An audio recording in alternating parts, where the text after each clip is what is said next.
This is our third day on this session on introduction to artificial intelligence concepts.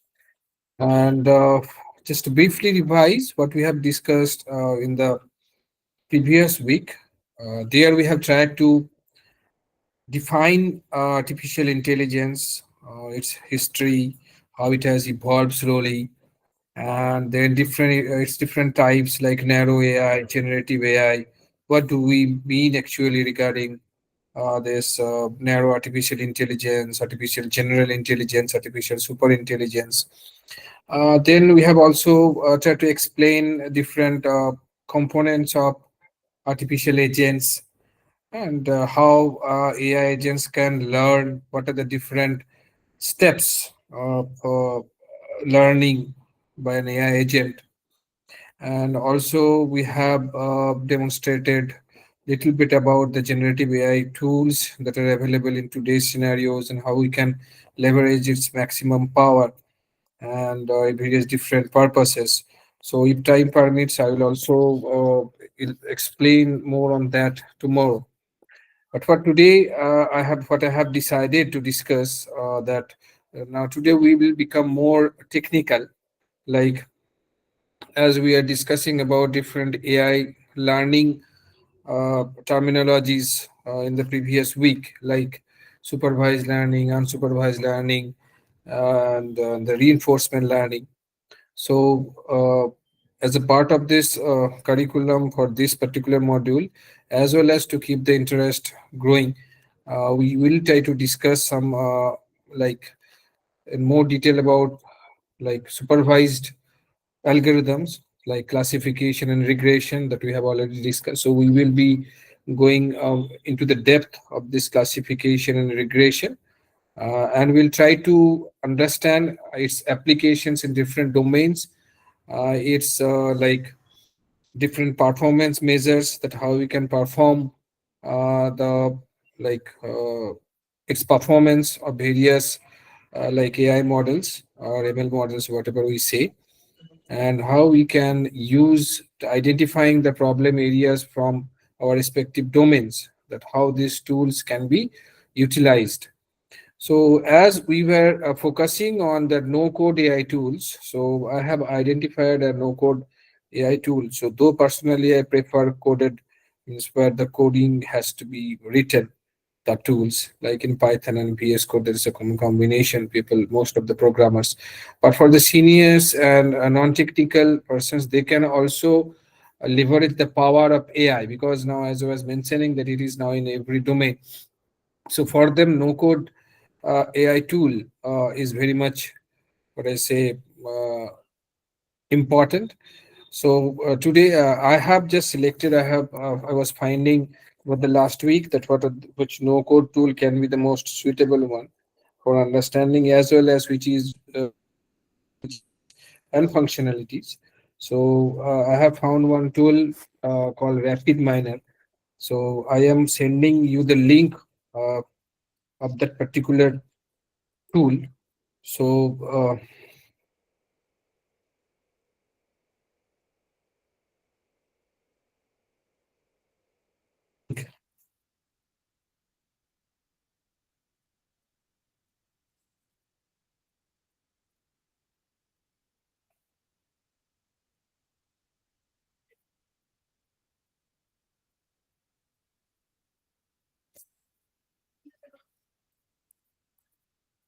okay, so today, especially today, if possible, and especially tomorrow also, I will request all the participants that you must sit in front of desktop or laptop computers, because those who are sitting in front of mobile, for them, using this tool will be very much difficult and they won't be able to do that.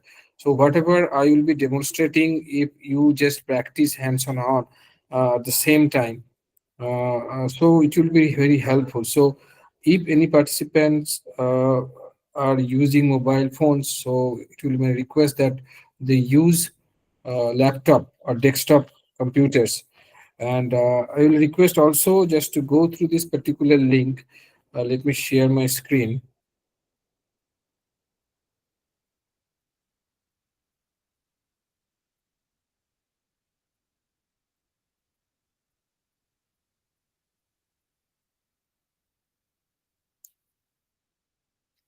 I think my screen is visible.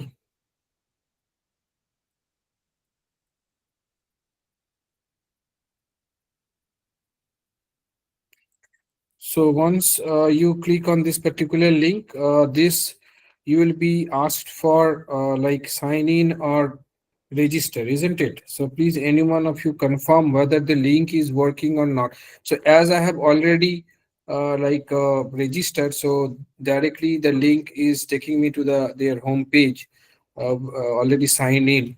So those who will be accessing this link for the first time, so they will be requested to sign in. And while the session will progress, I will request all the participants that just create an account, register yourself, and once you log in successfully to this particular portal, then please let me know. So I will be giving you 5 minutes, because while the download process and installation process will go on, so at the same time I will be able to discuss the theoretical parts. So at the end of today's session, I will expect that all of you have installed this particular software such that I can start describing the different components of it. Okay, so that tomorrow we can have a sample project with this particular no-code tool. So is it someone from the participants? Please confirm whether this link is working or not. Are you able to find the sign in option or register option?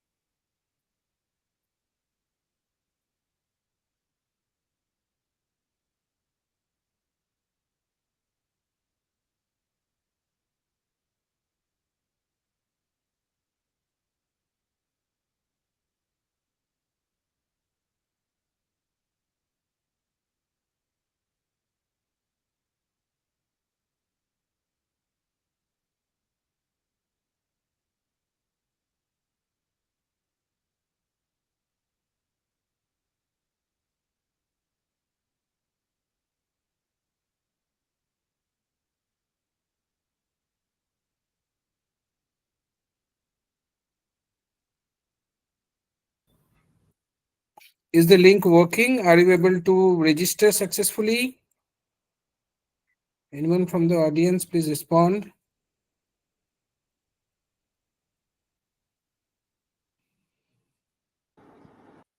For me, it did not work. My The link did. RapidMiner not.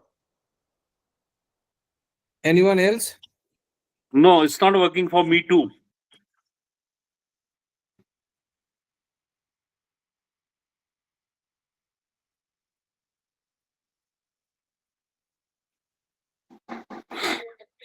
Someone is saying it is able to open, someone for someone it is not working. Uh, can I request Bolanath sir to send it on the email, this link?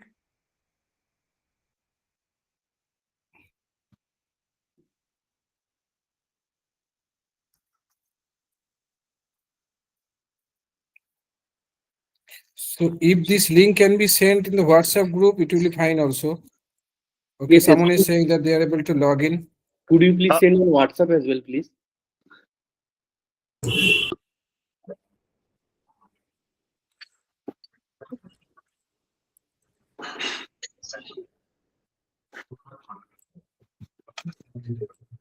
Gaur sir, as you suggested, I just started my laptop also. So is it possible to send the link on email?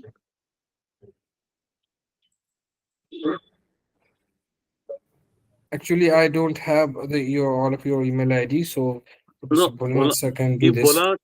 Bolanath sir can do that, please. It will work in WhatsApp as well as in. I'm sending the link to the WhatsApp link to the Bhulnath sir also in WhatsApp. Yes, please send me WhatsApp as well.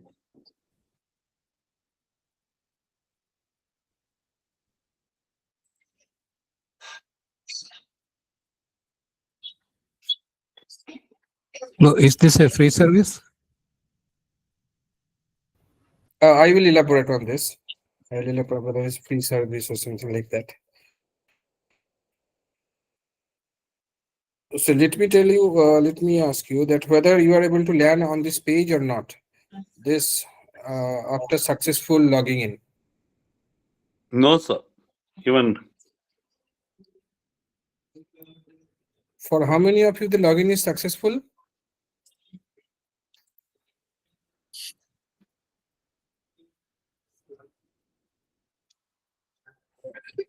So I got the welcome page. Okay, very good. RapidMiner. RapidMiner is the my Yes, RapidMiner. RapidMiner. Could Yeah. you, sir, could you Is it please my WhatsApp, please, sir? is it my RapidMiner or just RapidMiner? It's RapidMiner. It's actually now means what I call included in Altair. It's also occupied by Siemens. So That is this working. is If you just put RapidMiner, Altier is coming. huh.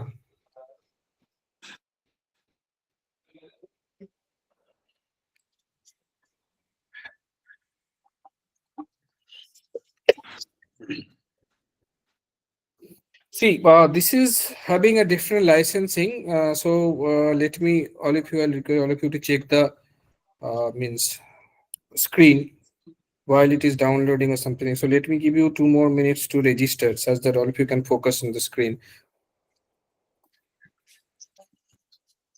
Register, you know. I will just give it a matter. We need to download. Sir, could you please send the link again on the chat, please? Okay, I will. Yeah, thank you.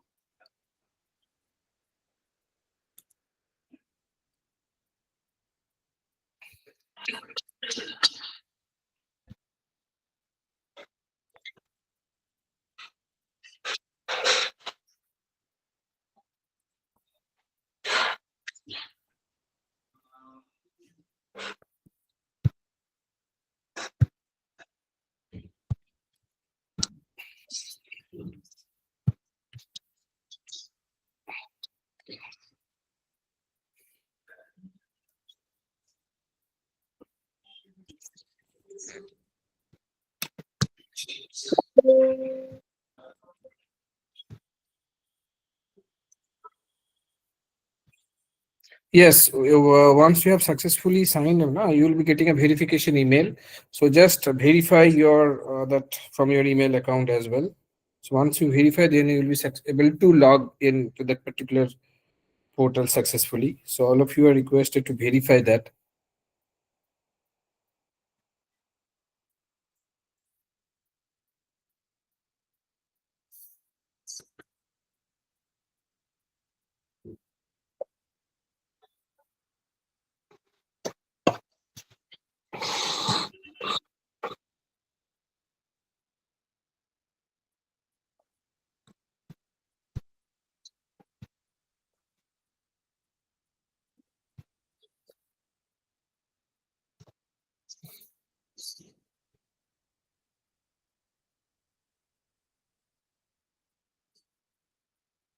That may be due to internet connection for which it is not opening.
If someone else for whom the actual link was working properly, they can also share in the chat, because someone are facing also problem in opening that particular link.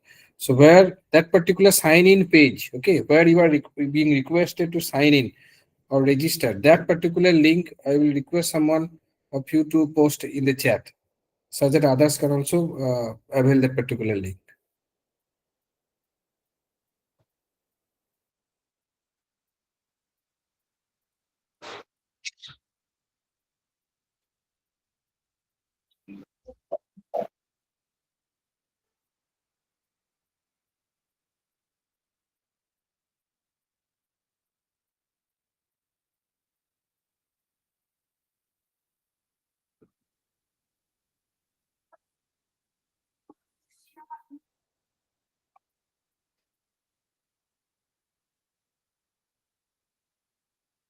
Okay, someone is saying that it's working, someone is not. So for whom it is not working, they I'll request them to just check continuously. It will work properly.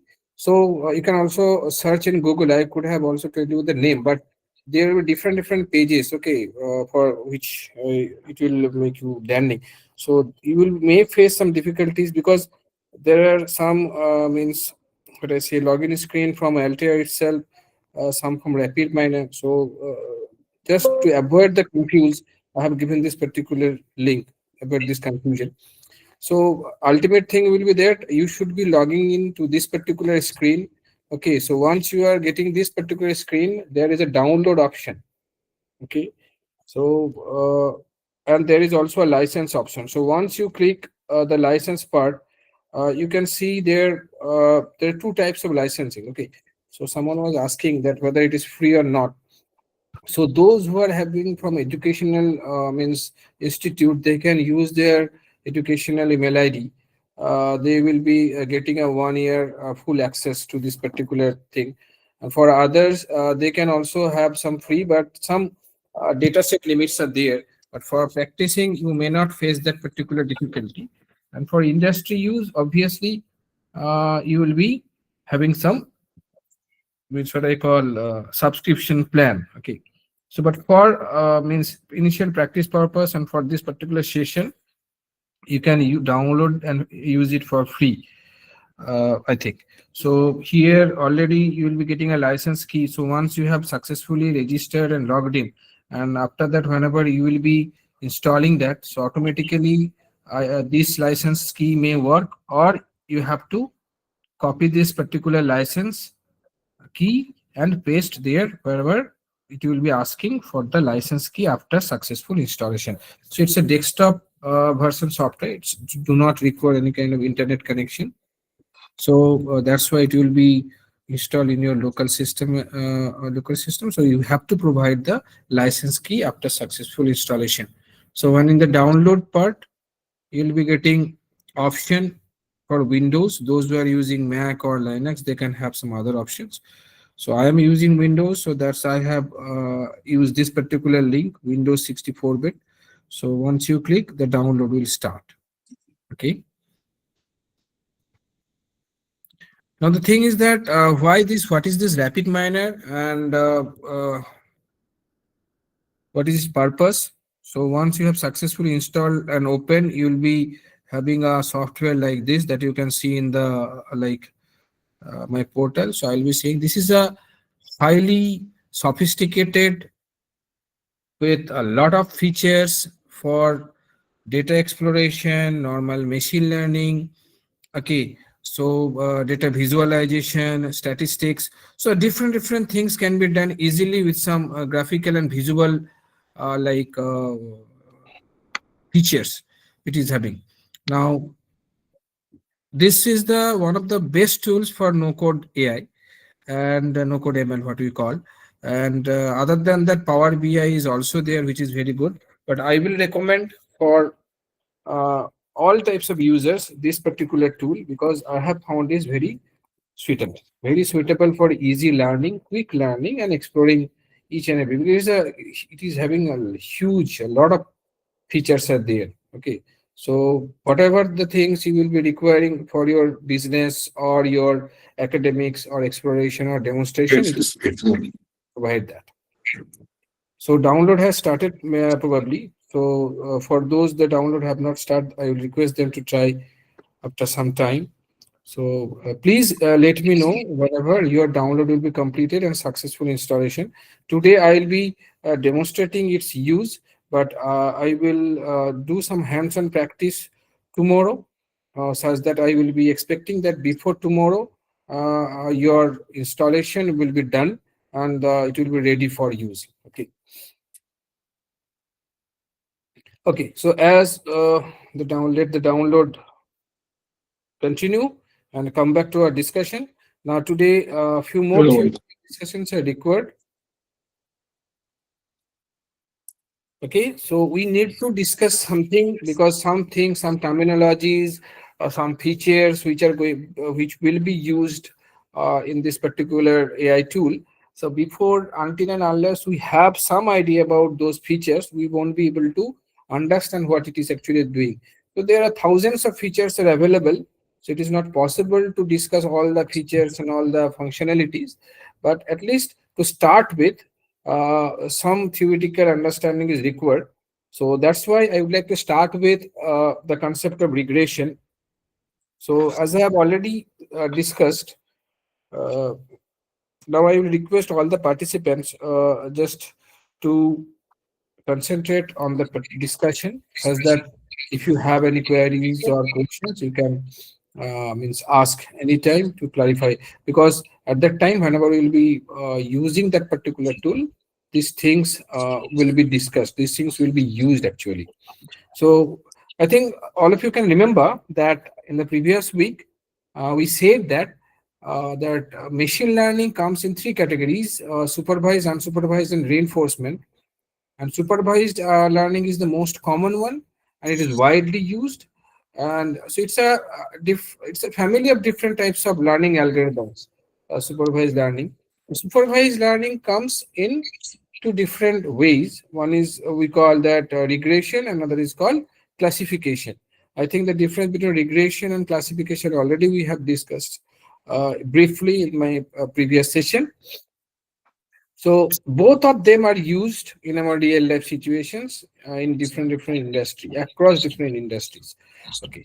So first we will start with regression analysis. So can anyone from the participants tell me that what is the difference between the regression and classification, such that I can understand that the basic thing that we have discussed in the previous session is clear. Otherwise, I will have to repeat this particular thing. So that's one line difference between regression and classification. Any comment from the audience? One line, one sentence difference.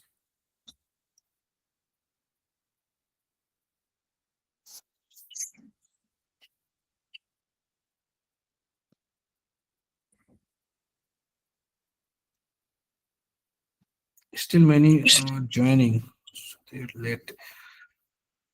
Any one line difference between regression and classification? Anyone would like to volunteer? You can also send messages in the chat so that I can find if you have the answer. If you are not, it is not possible for you to turn on your microphone and answer.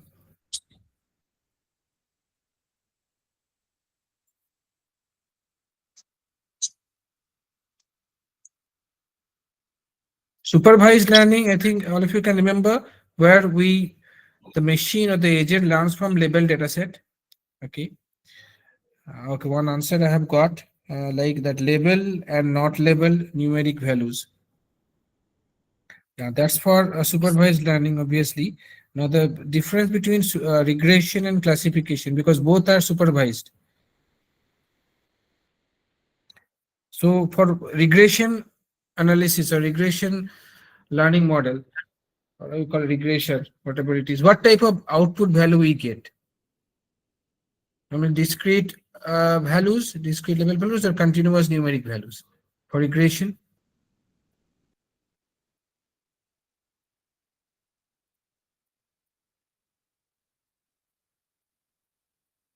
Okay, maybe because this thing we have to understand the very first, because we have to recognize the problem from our own domain, and then we have to understand that what type of algorithm will be useful for my problem, because the purpose of this training session is to understand AI and apply it in our own domains, in different domains, such that it can be used for different problem solving inside, means getting insights of data or what is happening in the market or in different sections. So, but there are data.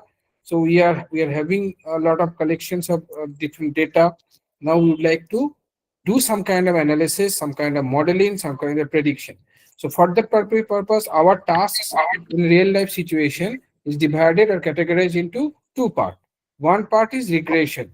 If you can remember, I have said that in regression, the main purpose is that AI agent will be giving you some continuous numeric values like cells, okay, for any particular product. Those who are from a market industry or something like that, so they can say the what will be my gross sell in a particular month, or suppose for stock.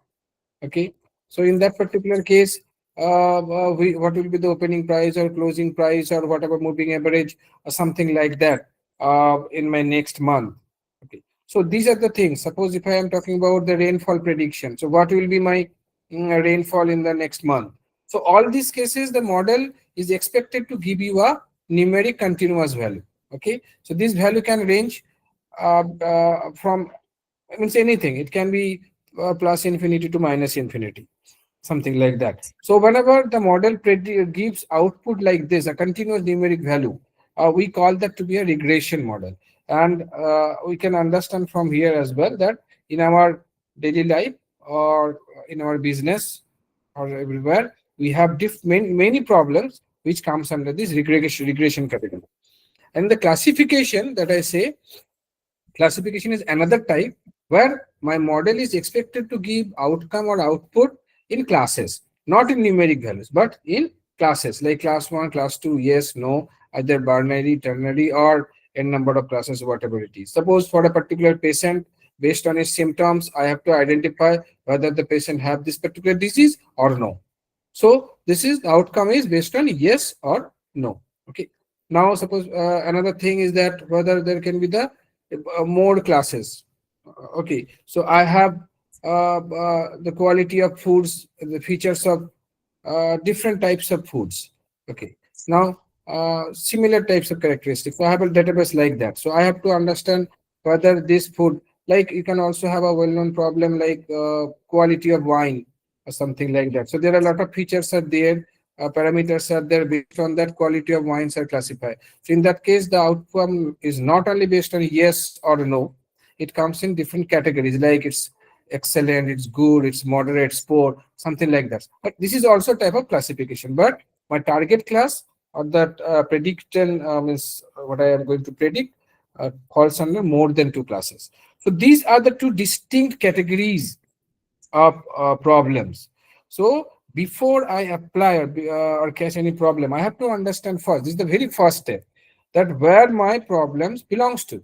Is it a regression problem or it's a classification problem? So if it's a regression problem, then I have a separate family of algorithms or ML tools. If it is a classification algorithm, then okay, I have another set of algorithms or tools for solving my problem. Okay, so this is the thing. Now let me start. What is the need of regression that I have already said? Suppose a situation that a CMO wants to answer a critical business question, like if we increase our social media budget by $5,000 next month, exactly how much additional sales revenue can we expect? So this is a common business question, maybe for any kind of industry, product-based industry. Okay, so if this is the case, then you will be trying to understand from this particular problem statement, because problem statement will be given from the CEO or COMO level. Okay, now we have to break down that particular problem. So the technician or the researcher or who will be dealing with this particular AI engineers, their purpose will be to understand the problem given by the senior higher authority and then break it down. Break it down for what? Break it down to understand that what type of problem it is. So whenever the question is that how much additional sales revenue. So this is the line. How much additional sales revenue. So this means I am asking about a continuous numeric value. This is not a class. So this obviously this will come under a regression problem. So from the problem statement, the first answer, the first task is to identify whether it comes under regression problem or classification problem. So this clearly falls under regression problem. Okay. So here the goal is to predict a continuous numeric value. It is written here.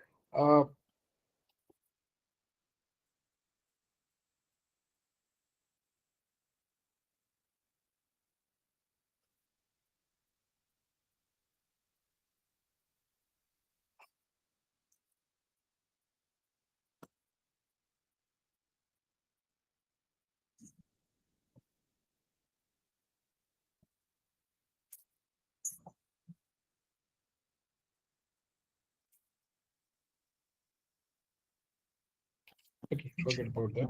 So based on an input variable. Okay. So here input variable, what can be, that will be based on the data set that you have received. Okay. So mainly my target will be that if my advertising spend, if we plot in the x-axis, it will be giving us sales revenue in the y-axis. So if the things are there, we will be expecting if there is a proper growth in the what I say sales revenue, then I will be finding a kind of a linear graph like this if you plot that advertisement spend and that particular sales revenue. So this kind of linear graph is possible in ideal cases, but in real life cases it may have a different plots like that. But from that also we have to identify the hidden what I call hidden pattern that is going on in the market, and we have to visualize the future, that how my sales revenue can increase in future. So why that I'm talking about in regression is basically we talk about a linear Hello? concept. Yeah, hello. Hello, are we presenting anything on the screen? Nothing is Huh? visible.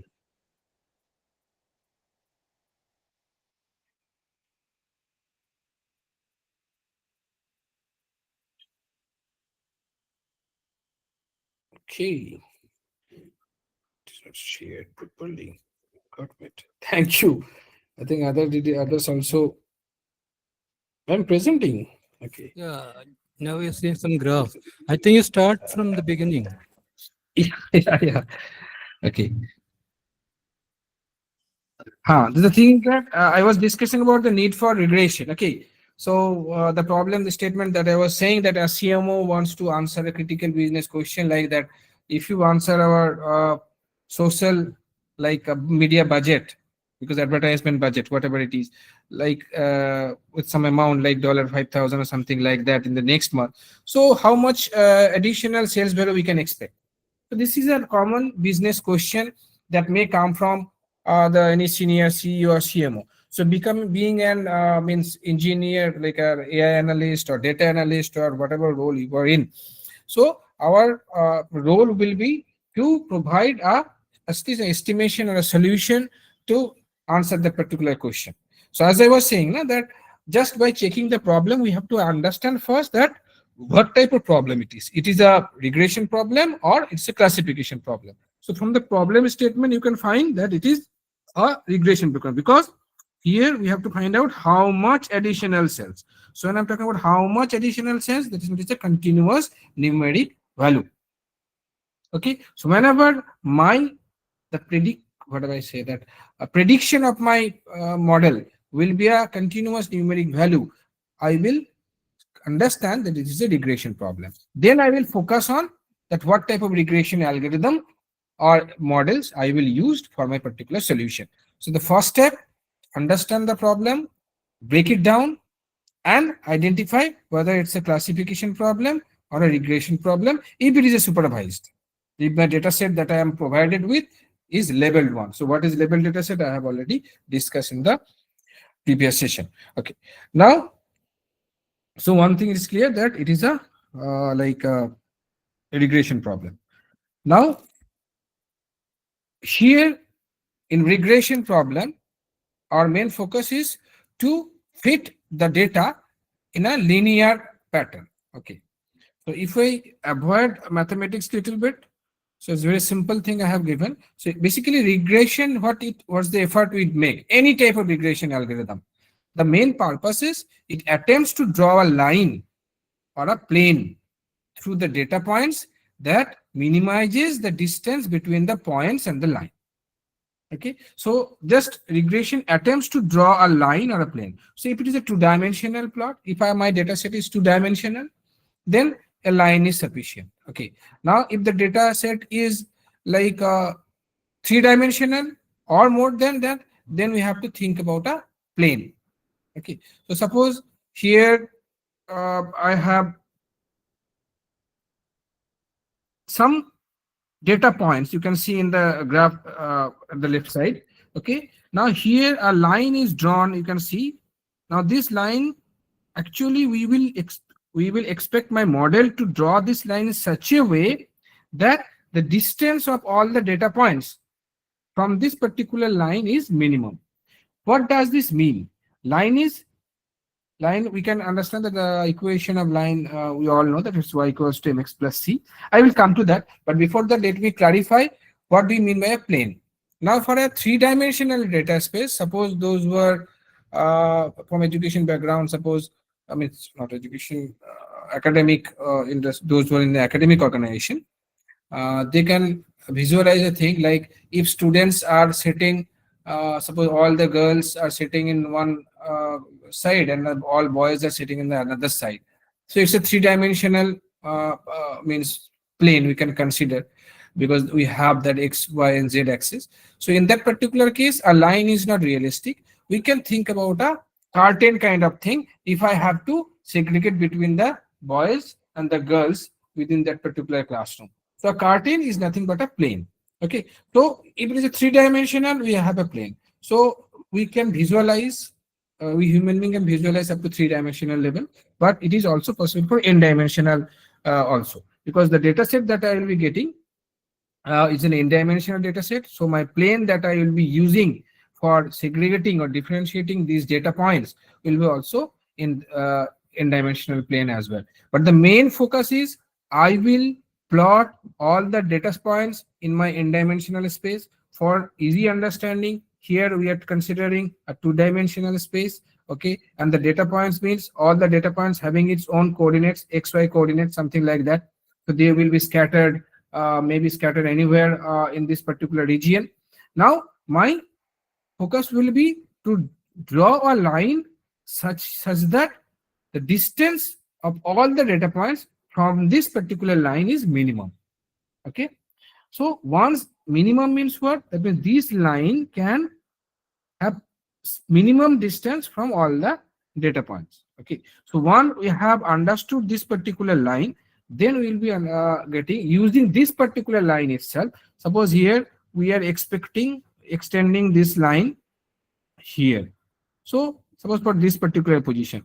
So for this particular position, I will be having a x value as well as I will be having a y value. Okay, so that means what? If I give x and y, I will be getting a point here anywhere in this particular line. So this particular new point, okay, which I am getting based on this particular x and y, this is my actual prediction. So I will draw a line based on the data points and feed that particular line such that the distance between the data points and the line is minimum. After that, I will use the same line to predict, like for any kind of data point where that particular which point that lies between that on that particular point. That is my prediction. So here, you know, the equation of line is y equals to mx plus c, where y we want to predict that particular value. So all the values that will be lying on the way, that is my prediction. Obviously, my prediction may not be exactly what my actual output is. So that's the error I have already said. So my prediction will be always on this particular line, but in actual data points, maybe some closer to this particular line. Okay, and my purpose is, my target is to minimize that particular gap. And x is the input value. I already have said that is advertised spend that I have mentioning in this example. And am, you know, the slope in that particular geometrization, but here it is the coefficient, that is how much impactful that adds on sales. And the c is the intercept based on the minimum or the zero adds. So the main functionality of this regression, especially the linear regression that I'm talking about, is to find a line which will be mostly suited in my data space. Okay, if it is a two-dimensional data space, then it is a two-dimensional data space. It's a single line. If it is a three-dimensional, then it is a three-dimensional plane. If it is an n-dimensional, then it will be an n-dimensional plane. So I can consider I will having a plane which will be well accustomed with that particular data sets, and that particular line will represent the internal pattern or inherent pattern of all those data points. Now, regression is basically a statistical method used in different domains like finance, investing, and other disciplines, which attempts to determine the strength and character of the relationship between one dependent variable and a series of other independent variables. So dependent and independent variables, what are those? Here, see, y is the function of x. Okay, so here y is my independent variable, and this x here, it may be x, it may be more than one like independent variable, like x1 plus x2 plus x3, something like that. So we can consider this x to be a one vector. Okay, so suppose for an example, whenever I have got an Excel sheet, okay, so in Excel sheet I have mentioning, I will be taking an example here also. So all the columns that are describing my data set other than the label are the features. So these are actually feature vectors. So these features are expected to be independent of each other, but in real life scenario it does not happen every time. But it is expected that if for any particular prediction problem, if the features that I am considering, like in the Excel sheet, my data set, all the columns are expected to be independent of each other. That means the value of one should not be directly related to the value of other. So they will be inherently independent. Like suppose, for example, if I am predicting whether a patient is having a flu or a common cold based on features like headache, cough, and fever. Okay, so if I have a data set of 100 patients, like who have the fever, I mean how much temperature he or she had, then headache, the intensity of headache, then cough, intensity of cough, something like that. So it is expected that this fever, cough, and headache are independent of each other. It is expected. But in real life situation, it is not the case because they are related.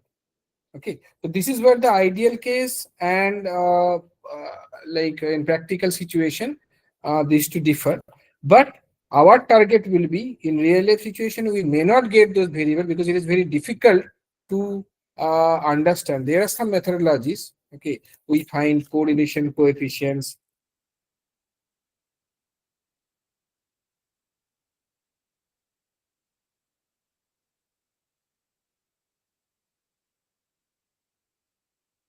Whenever I will be selecting any data set, all the features should be independent of each other. So if it is independent of each other, obviously it will be very helpful for my model to understand the pattern. Otherwise, there will be some ambiguity. Like for example, I am talking about in a data set, if I have both a age column and a year of birth column. So one thing you can easily understand that these two columns are related because age and year of birth is correlated with each other. So these are not independent. So we should avoid these kind of things. So it is also does what? So regression attempts to draw a line, as I've said, where relationship between one series of independent variables and one dependent variable. Now, dependent variable means what? Dependent variable means my target. Because what I am trying to predict, obviously they are related to the features that I have given. That's why I have labeled it. Like if a person is having flu or cough, that is the example that I was taking, a flu or cold, common cold. So this flu is highly related to cough, cold, cough, fever, and headache. Cold is also related to cough, fever, and headache. So cough, fever, and headaches are independent variables, and this flu or common cold are the dependent variables. So y is my flu or common cold, and x is my these features like cough, headache, fever. So that is why y equals to function of x. The function means how these symptoms actually influence my disease, flu or common cold. So my regression is does what? Regression tries to find out a linear relationship between this y and all the x. Is it clear? Any questions from the audience?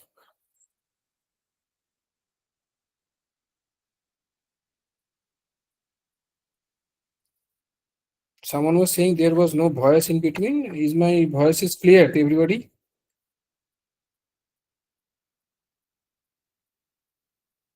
Okay, very good. Any question from this discussion so far?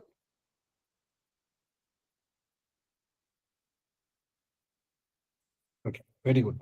So let me quickly move on. So here the task is basically prediction, forecasting future outcomes based on historical data trends, and inference, understanding which factors actually matter.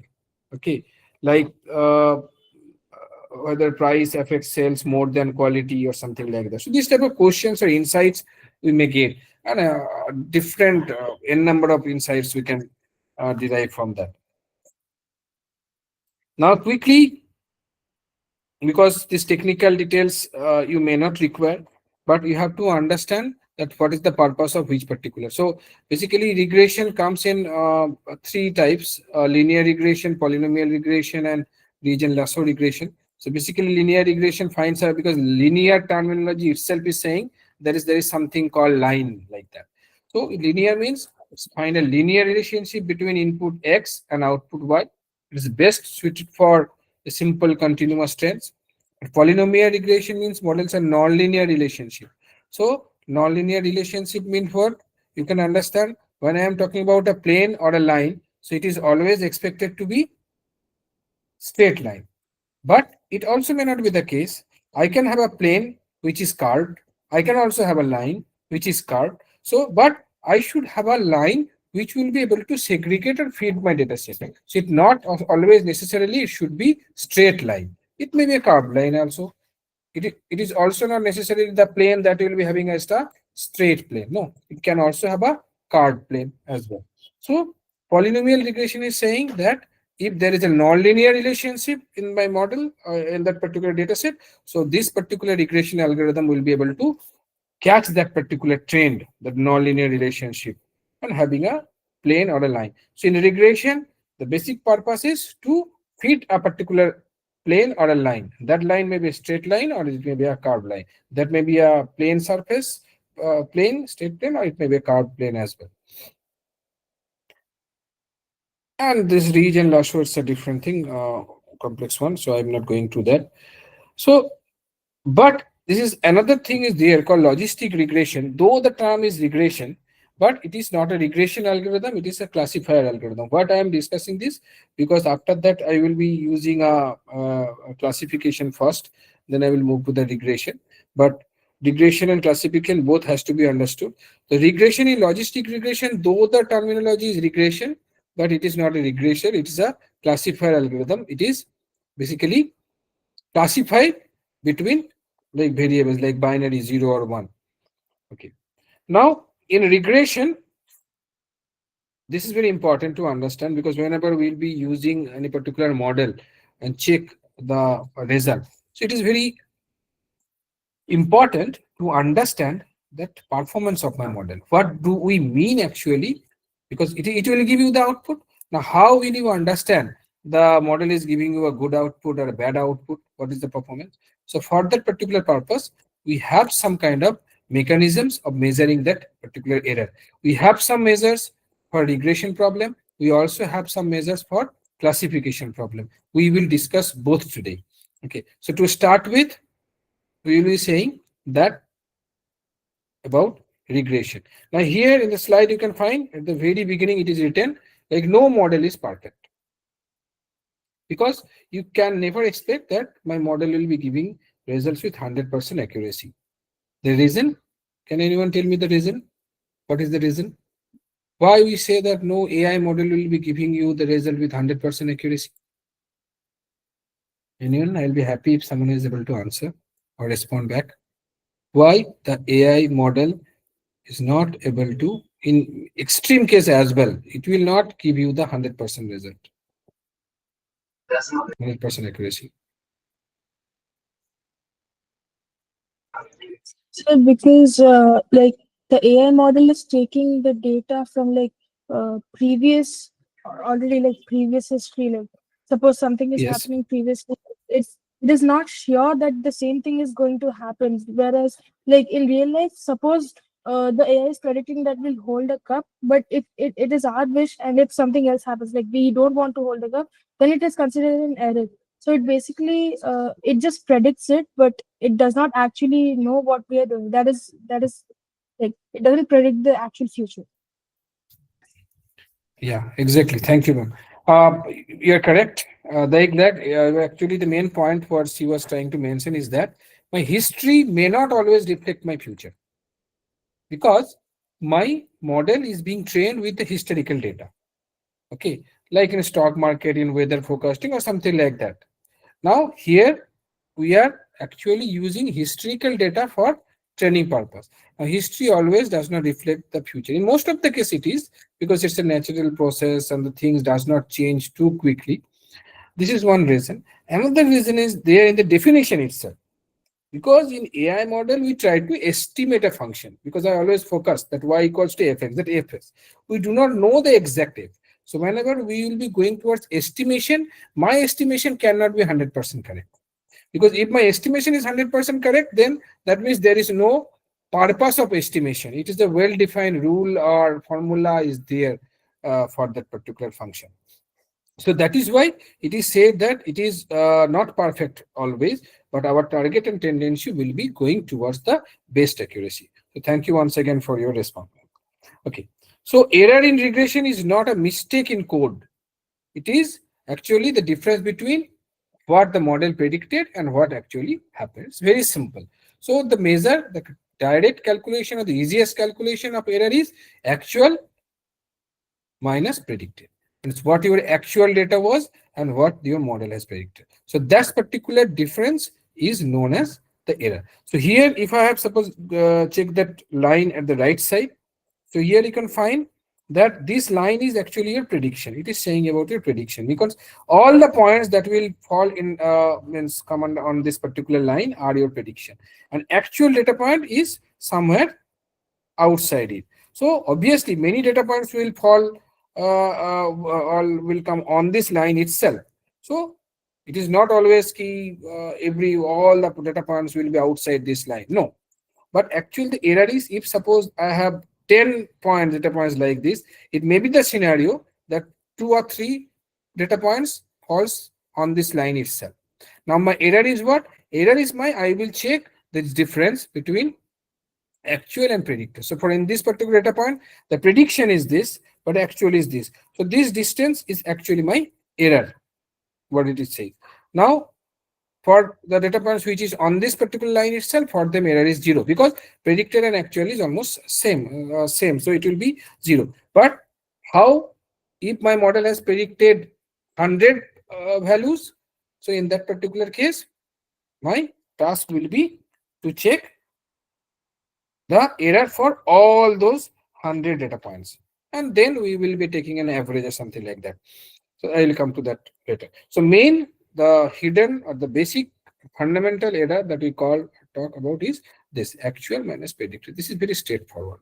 Now we use this error in different forms for our easy calculation, for our fast calculation, to reduce the burden on the model, to reduce the burden of the hardware.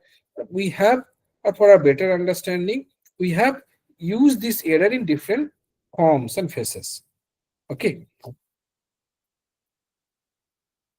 So one of those measures, because all of you remember that my error is yi minus y cap. It's y minus y cap. Y means actual and y cap means predicted. Okay. So the most common error measurement that we know, that is called MAE, that is mean absolute error. So here it is very clear. Error means y minus y cap.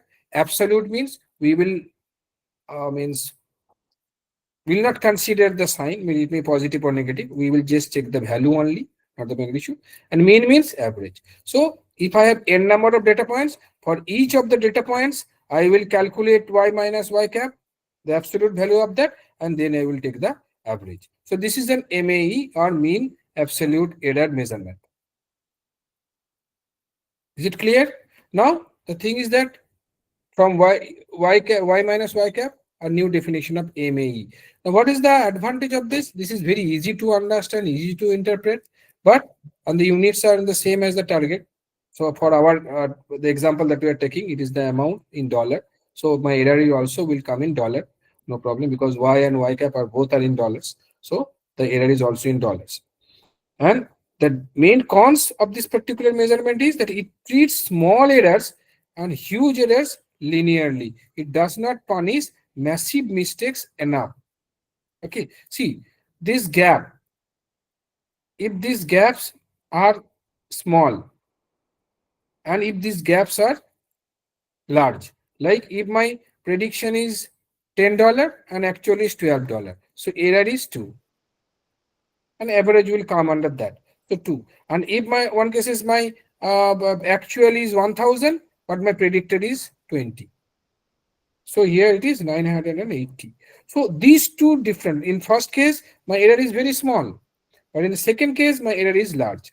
But in both the cases, it is taking, considering them in the numerator of that particular value, and it is summing it up and finding up the average. So small value, a small error and large error are being treated a similar way, which is sometimes like unrealistic in machine learning terminology, because in ideal cases we should punish the large error and we should appreciate or reward my small errors.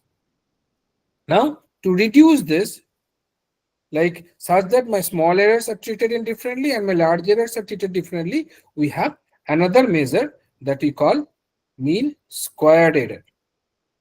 So here I am adding one more thing that is called squared. So I am taking here that particular absolute is not required, because when I am making square, automatically minus sign will become plus.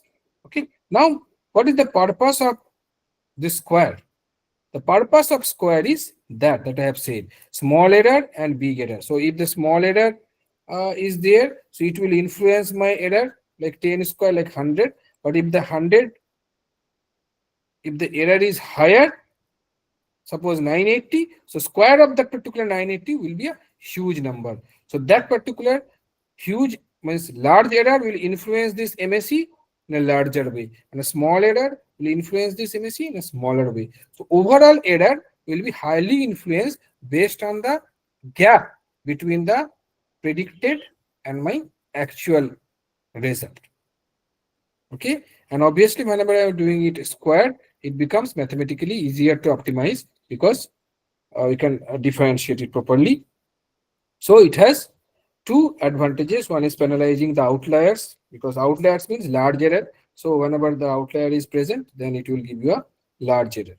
Okay, and it is differentiable as well. So as I have said, the third type of error is called root mean squared. So here what is the difference? Everything was same, but here we have added a root over on it. Okay, so it is the great for mathematics, the MSc that I was discussing, but hard to interpret because the units are squared. Okay, and RMSE, because earlier cases what it was dollar, but whenever I'm squaring it, it becomes dollar square. So unit base already automatically becomes squared. Okay, but RMSE fixes this by taking the square root again, so it unit automatically will become dollar once again. And on an average, our model predictions, if are wrong by like some small amount, it will be able to interpret that. So basically, the error we have captured, that is y minus y cap, that is my basic error. Then I have taken a mean of it, so that's why it has become a mean error. We have squared it, so it has become a squared mean error, and ultimately we have made a taken a root of it. It's a root mean squared error. Okay, so is it clear to everybody? These three types of error: MAE, MSE, and RMSE. Is it clear to all? Someone has raised Sir, their hand. sir, I have a doubt. Hmm. Sir, so basically RMSE is going to be equal to uh, MAE. RMA is going to be equal to RMSE is going to be equal to MAE. why? So because the square and roots get cancelled out. Right, sir? No, no, no. Here it is first. It is taking the average. It is first squaring it and then taking the average. Okay, sir. It is not the squared of average. Okay, sir. Is it clear, man? Yes, sir. Any other question?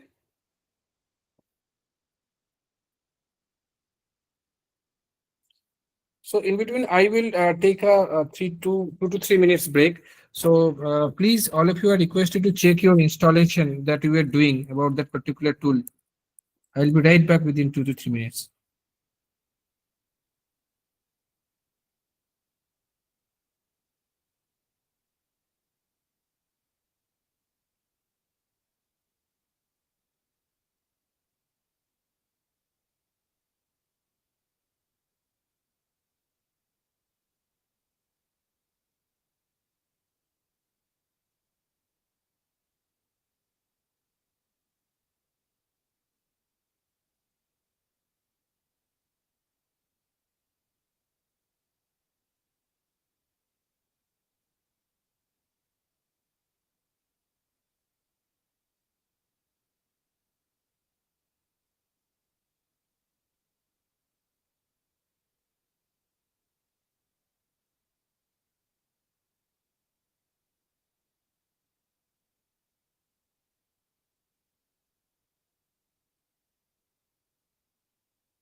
Hello, I'm back. I hope you are also there. Just someone of you confirm that you are also back.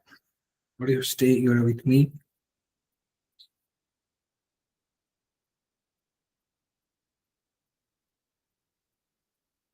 Are you able to hear my voice? Okay. So very good. So I think there is no doubt on this error method error calculation, because why I'm discussing all this thing, because you will be using tools, you will be using algorithms or models, whatever it is, but it's your responsibility again to check which one is performing better, and to check that only this error measurement is the vital one. Through it only you will be able to check how much accurate your model is. Now there are also some advanced error handling, so I will try to skip that. Here it's not only calculate a number, but we also visualize it error regard with some diagnose the model, like ideal residual plot or like bad residual plot, something like that. Not discuss. Now here, in many cases, as I was talking about, regression is good, but how this regression thing can be converted to a classification problem as well. Okay, so like classification, you know that whenever would like to predict whether in yes or no, like whether a customer will buy it or not, whether his email is a spam or a ham, or will it like loan default or something like that. So I will come to this means logistic regression. So before I will, after that I will be again go into the detail of classification, because here we're discussing the regression, but though the name I was telling. Now why linear regression fails for classification, as you all know, because from the intuition that you can easily understand, because my line will be predicting the data points, the value of the data points. So it is not capable of segregating my data point. So basically classification means deriving a particular line, okay, or estimating a line for binary classification, and we expect that some data point will fall under one side of that particular line, and other types of data points will fall under the another side of the data point. So whenever these things can be achieved, then you will be calling that a classification has been achieved. That means either using a plane or using a line, we have to segregate the data points such that it has clear identification of two classes. Okay, but linear regression by default is not fit for classification. So for that we have to do what? We have to bend it. Like suppose you can know the range violation scenario. So if line goes to infinity, it can predict like 1.5 or minus 0.2, something like that. So probability cannot be greater than 1 or less than 0, as you all know. So in that particular case, the classification is not possible. Another thing is that line is highly like what I say, sensitive to the outliers, because when my values are within a range, so line will be drawn accordingly. But one or two separate or outlier value can shift this line to a large extent. So that means single extrema data point shifts the line drastically, as you know. Because see, suppose I am considering my average age. Like all ages are generally will come under, suppose for students, if I consider, will fall under what? Like 15 to 30, something like that, within this range. But I have got a suppose erroneous data from somewhere where few ages are like 10,000. It is erroneous. So you all know that 10,000 cannot be an age of someone. But this 10,000, when my suppose 99 data points, or suppose 90 data points, 95 data points are within this 15 to 30 range. 15 to 30 range. But 10 data points or 5 data points are large, like 10,000, 20,000, something like that. So you can easily understand what will be the average age, isn't it? So whenever this average will be changing, so error will shift also a lot. So if those 10 or 20 data points were not there, then my line could have fitted very well, estimating that mean age of that particular group of people. But these outliers will affect it. So this is a major problem Why? Why? This linear regression will not be able to segregate it. So for that particular purpose, a simple modification of that that we call logistic regression. Logistic means there is no relation with logistic that we understand in normal like operations or something like. It is log. From the value term log, we take the log of that particular probability. So that's why it is called logistic. We call that. So what it is, despite the name regression, it is actually used for classification. It predicts the probability that an instance belongs to a specific class, in this side of the line or that side of the line. How it works? Now it takes the output of a linear equation, because we draw a line here. Okay, so it takes the output of a linear equation and feeds it into a special function that squashes the result between 0 and 1. So here is very important. No need to understand in very technically or mathematically. Just try to understand linear. It will take the output of a linear equation, that is y equals to mx plus c. As you all know, here it is z equals to mx plus c, and feeds into a special function, because if it is a linear equation, its value can be from minus infinity to plus infinity, anything, because line can be moving to any direction. But as you all know that if I have to classify it, we have to squash it between a probability measurements. You have to squash it between 0 and 1, because we all know probability is within the range of 0 and 1. So I need a function which will be converting that huge continuous value or the linear function, something like that, to a range between 0 and 1. And that is achieved with the help of special functions available in mathematics and widely used in statistics as well, that you all know. There is a sigmoid function. So very briefly, I am telling you, it is nothing but it's a simpler function which actually converts the value from any range to a specific range called 0 and 1. So this is the sigmoid function. This is not sigma because it always looks like S, and it may be any value from minus infinity to plus infinity. Whatever value this Z will have, it will squashes between 0 and 1. So whenever it is squashed between 0 and 1, that means it's easily considerable for probability analysis. So based on that particular value, I can calculate its probability, that in which range it will go. So from here you can understand it is taking the value, this b0 plus b1s, this is a linear function, and after that, based on the linear, it is calculating the probability. So p is the probability of getting the data point in a particular class, and 1 minus p is the reverse one, and we call that p by 1 minus p is actually the odd. So it is a technical term, no need to understand deeply, but here you try to understand. Here, just from the output value of the particular line, it tries to calculate a probability, okay, and then take the log of it. Okay, so here three terminologies: odds, log odds, and probability. So it calculates the odds, then log odds, and from there it takes the probability, and that probability value, based on the probability value, we determine that in which category this data point will fall, whether this side of the line or that side of the line. So that actually will be doing the classification task. And obviously there should be a decision boundary. You all know that the model outputs a probability. Okay, how do we make a decision? Because probability may be anything. Suppose a data point. A data point, the model will give you a probability of a particular data point falling under a particular class. So it can be anything. So higher probability means higher confidence. So if we keep a threshold like 0.5 means middle. So whenever it is above the 0.5, it will come under one particular class, and whenever it is less than 0.5, it will come under another particular class. Suppose, for example, if I take my threshold as 0, right side you can consider that anything that below 0.5 will come under any class, suppose negative prediction, and anything that is above 0.5, which is 0.82 or 82%. So anyone from the audience, can you tell me that what type of probability value we'll expect? What should be the ideal probability values for any particular well-trained model, for any particular class? Which type of probability value is easy to handle, or I will reflect the confidence of the model. What type of outcome or output value, probability value?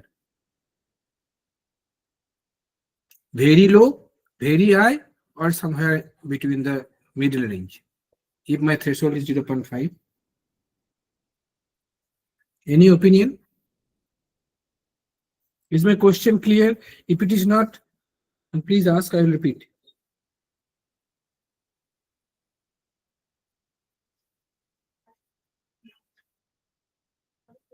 Anyone from the audience?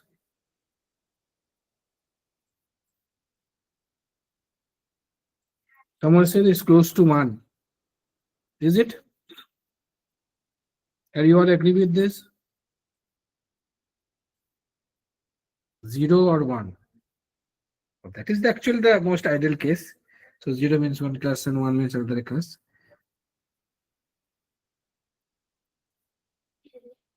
So that is actually the correct answer. Means absolutely, means extreme ideal case, actually ideal case. Anything else?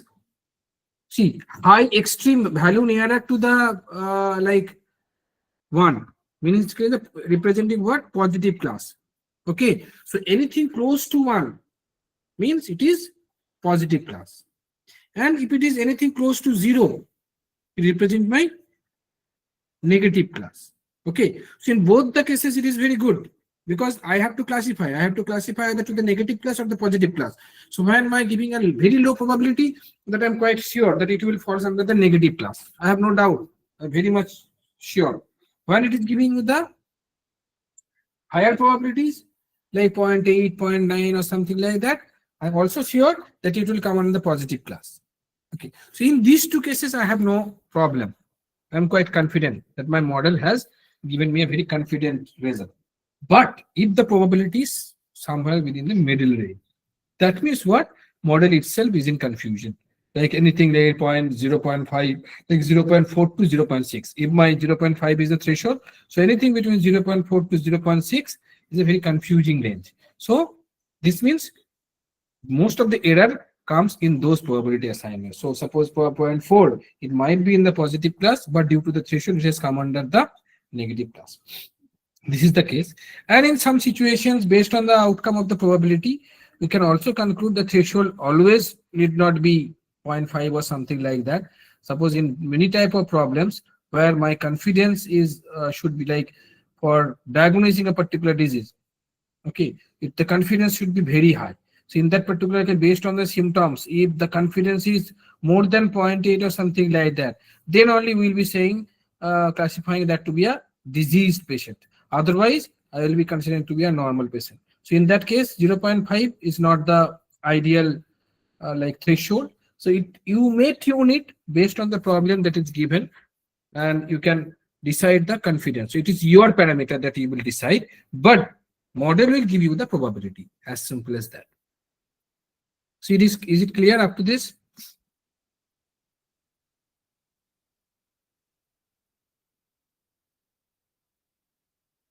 Okay, so I will skip this example. You will be getting the simple calculation measure is there, that how lone default is calculated, because as we have shortage of time, we will discuss the classification and the tool demo.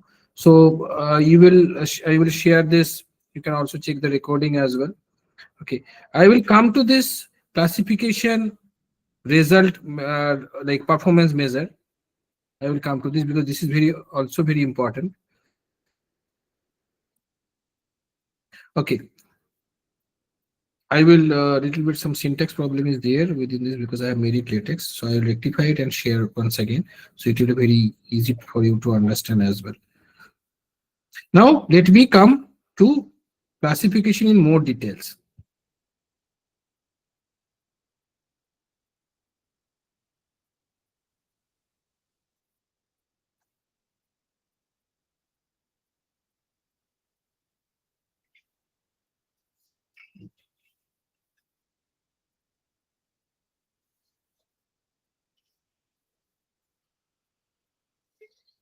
So is my name screen visible? Anyone please confirm? Is my screen Yes. Visible. Yes. Okay, thank you. Now, quick discussion on classification, detailing about classification. Already we have understood what is classification, but here we will mainly discuss about the performance measure of a classification.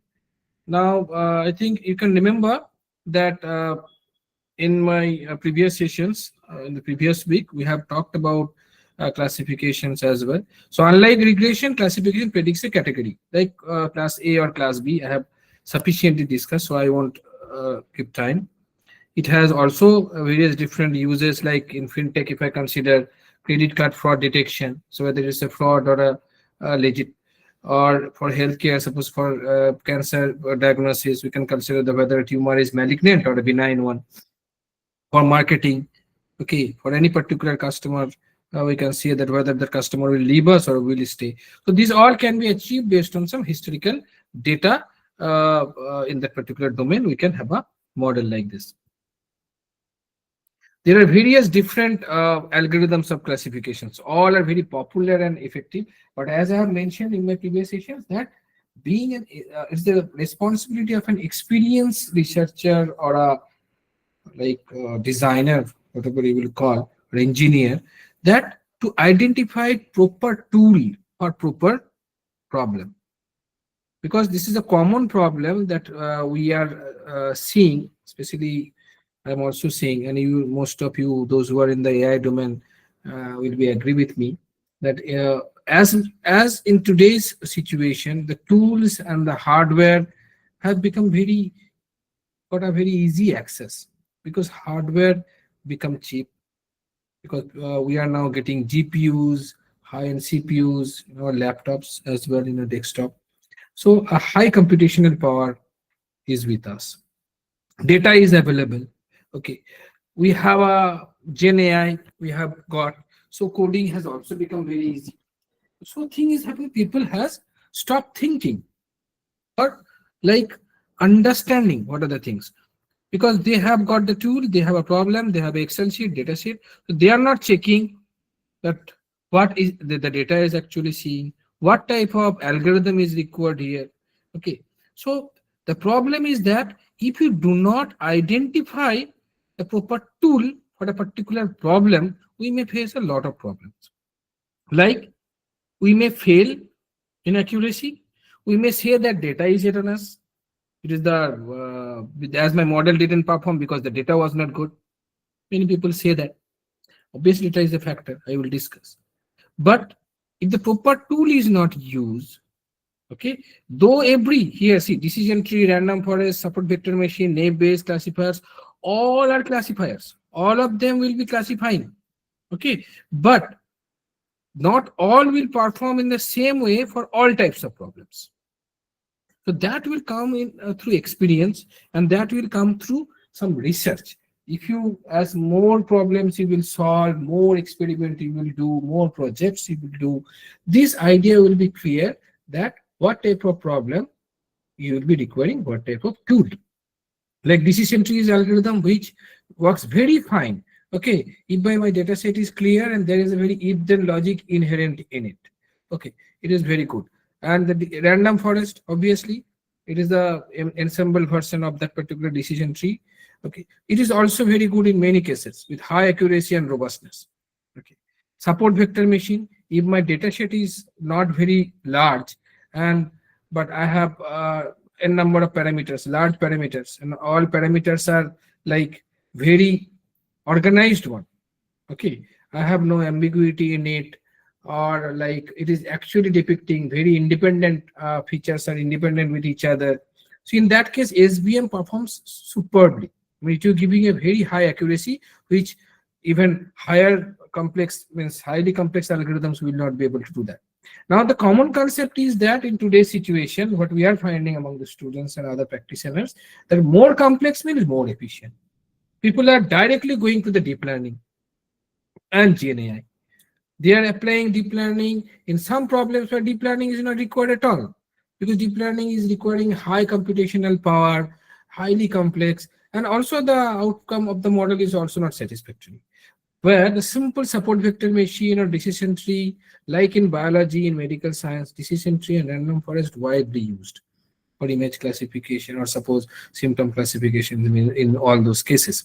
Now, they are using normal statistical methods, but in other domain, people are using deep learning because they are not that much confident about that. They do not bother of understanding the purpose of that particular. So it's my request to all the participants, because gradually you will be familiar with all these particular models. We have to become, especially those who are working in some areas where they have to predict or give some kind of report or something like that. First, understand the problem, break down it in a granular level, identify, think little bit that what type of decision, what type of ML model or tool is required for that particular problem, then do it.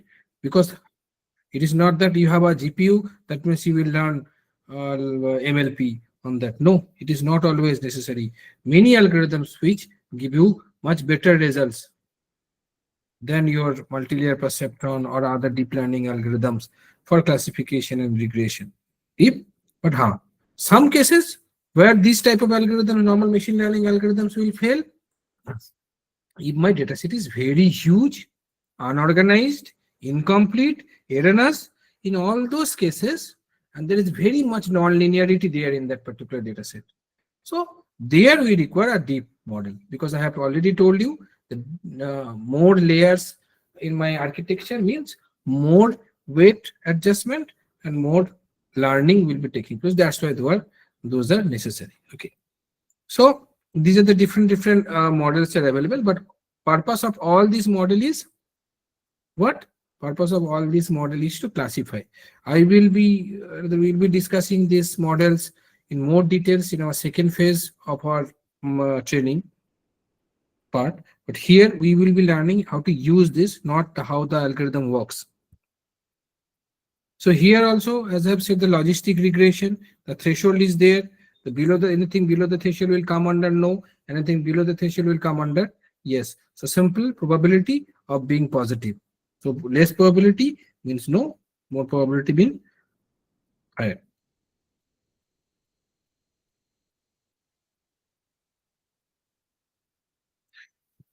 Now the thing is that performance, this is very important, and this idea is very much important, because whenever we'll be using any like classification models,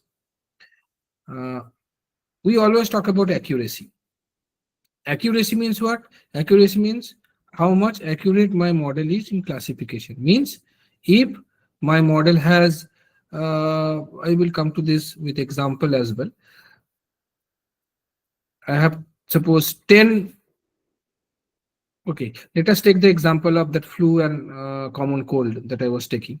I have suppose 10 new patients with symptoms like fever, cough, and headache. Okay, now actually suppose 9 of them had actually flu and 1 of them has common cold.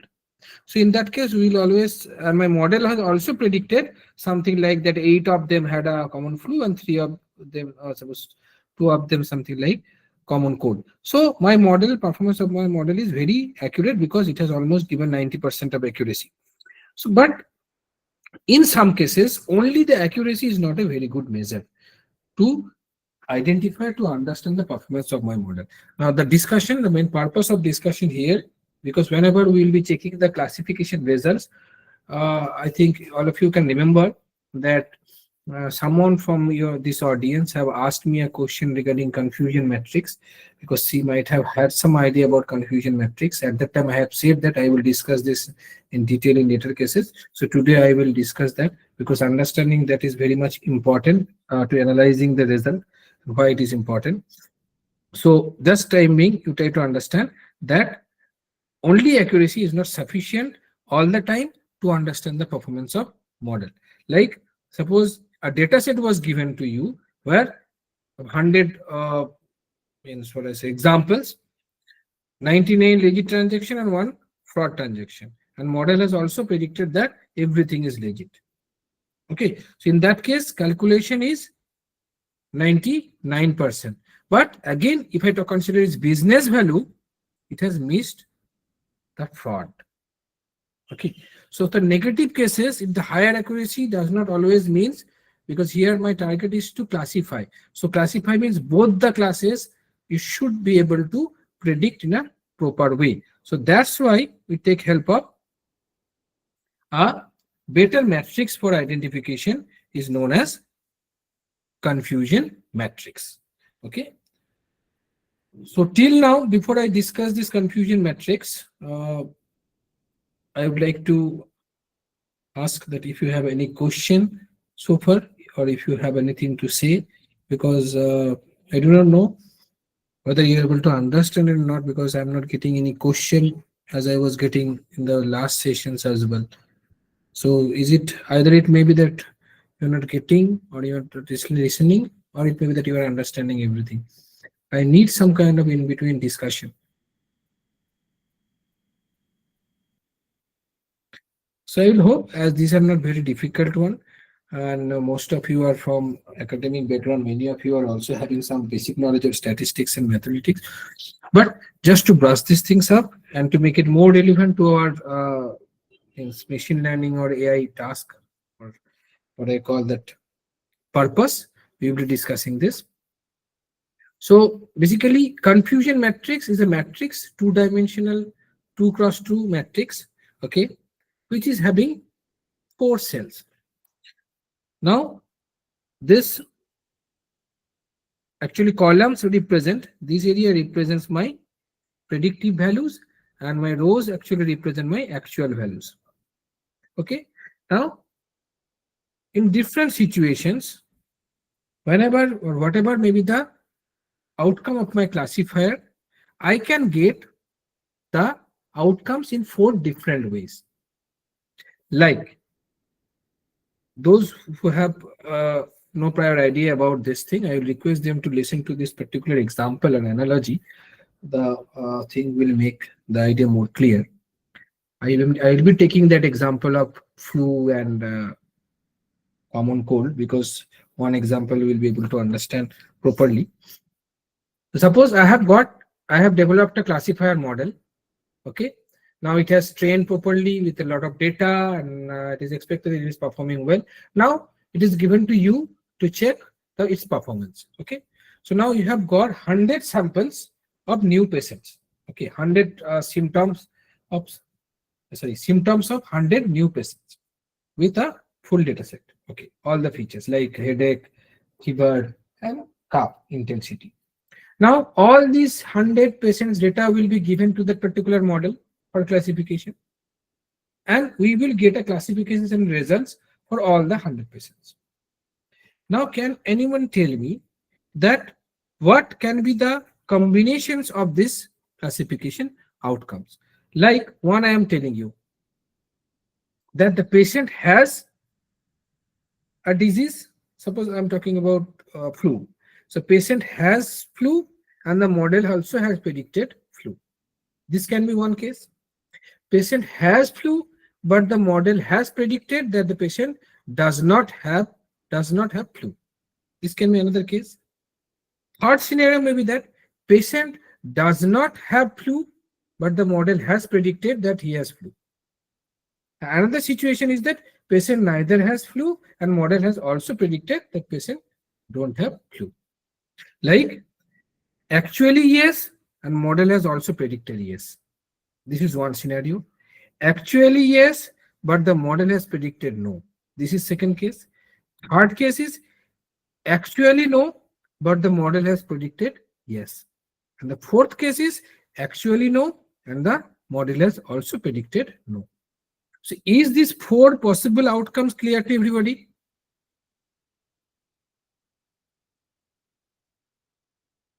Or if you have any doubt, okay, I will ask you once again.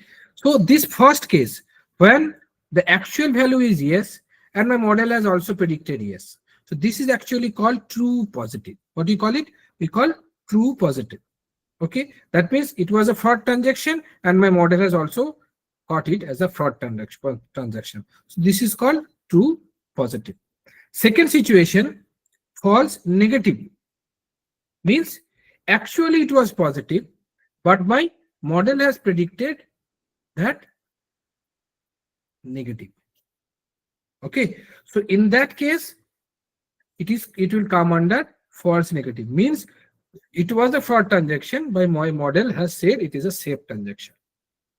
No problem with that. This is called false negative. Then there comes third one. That's called false positive. False positive means what? The transaction was what? Anyone? What is false positive?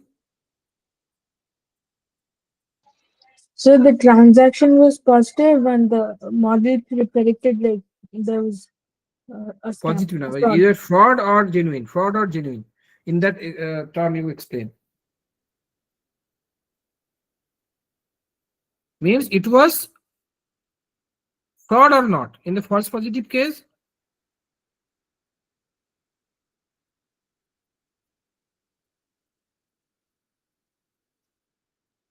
means here false positive means the transaction was safe, but model has predicted to be fraud. Okay, so this is called false positive, means unnecessary alarm it has generated. It is annoying. Okay, and the fourth one is true negative. True negative means the transaction suppose was like fraud and the model has also predicted to be fraud. Okay, now I will request all the participants to respond in the chat that based on these four parameters: true positive, false negative, false positive, and true negative. I'm again repeating. True positive means actual positive, predictive positive. True negative means actual positive but predicted negative. False positive means actual negative but the model has predicted to be positive. Here for the fraud case I am talking about, means the transaction was safe but my model has predicted to be it is a fraud. That is comes under fraud, false positive. And true negative means the model was not fraud and the transaction was not fraud and my model has also predicted that it was not a fraud. So this comes under true negative. So for an ideal case or for a good model, suppose for the particular 100 patients I'm talking about, if my classifier is designed properly or if my classifier has learned that particular disease classification, then where do you wish to find the 100 patients? In which coordinates? First, suppose first cell, second, third, fourth. In which one or two, where you would like to find the maximum numbers, like hundreds, 100 patients. How do you True think? positive and true negative. True positive and True negative. negative. True negative. Negative. Yes. Is everybody clear? Because both are expected and genuine result. True positive and true negative. Both are actually genuine result. So actual good classifier will give you the maximum number of outcomes in these two cells, true positive or true negative. But genuinely does not happen. Many results falls under false positive and false negative, because as I have telling you that no model is perfect. So classifier will miss many. It will, some cases it will be missing it, some cases it will be generating the false alarm. So that's why this false positive and false negative is very vital. Now why I am discussing all this parameter? So just before I move on, I just would like to request the participants, if you have any questions, or is it clear all the four parameters, true positive, false negative, false positive, and true negative, is it clear to all? Or if you have any doubt, you can ask now.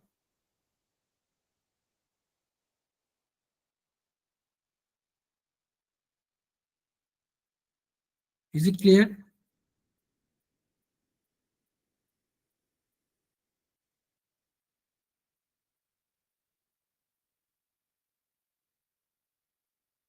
Very good.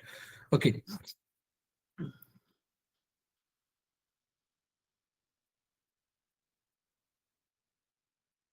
Now, why I have calculated, why I am discussing this thing? Because as in the previous slide I was saying that accuracy is not sufficient to measure the performance of a model. So that's why we need more parameters, more understanding. So for that particular purpose, we have used these 4 values in some other metrics.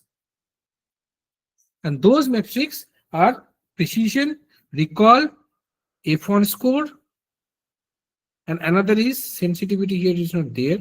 Now, these 3, precision, recall, F1 score, these values are calculated based on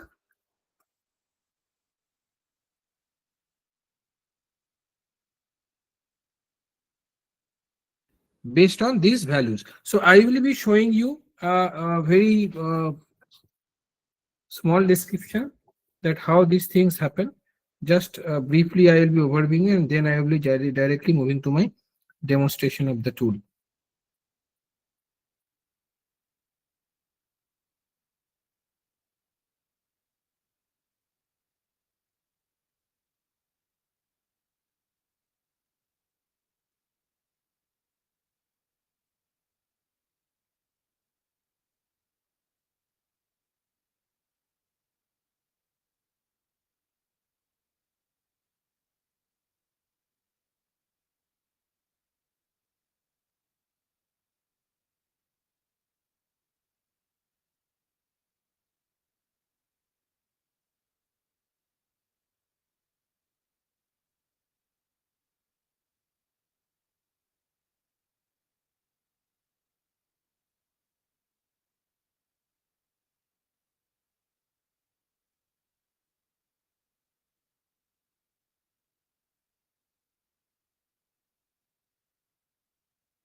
Okay, is my screen visible? Are you able to see this?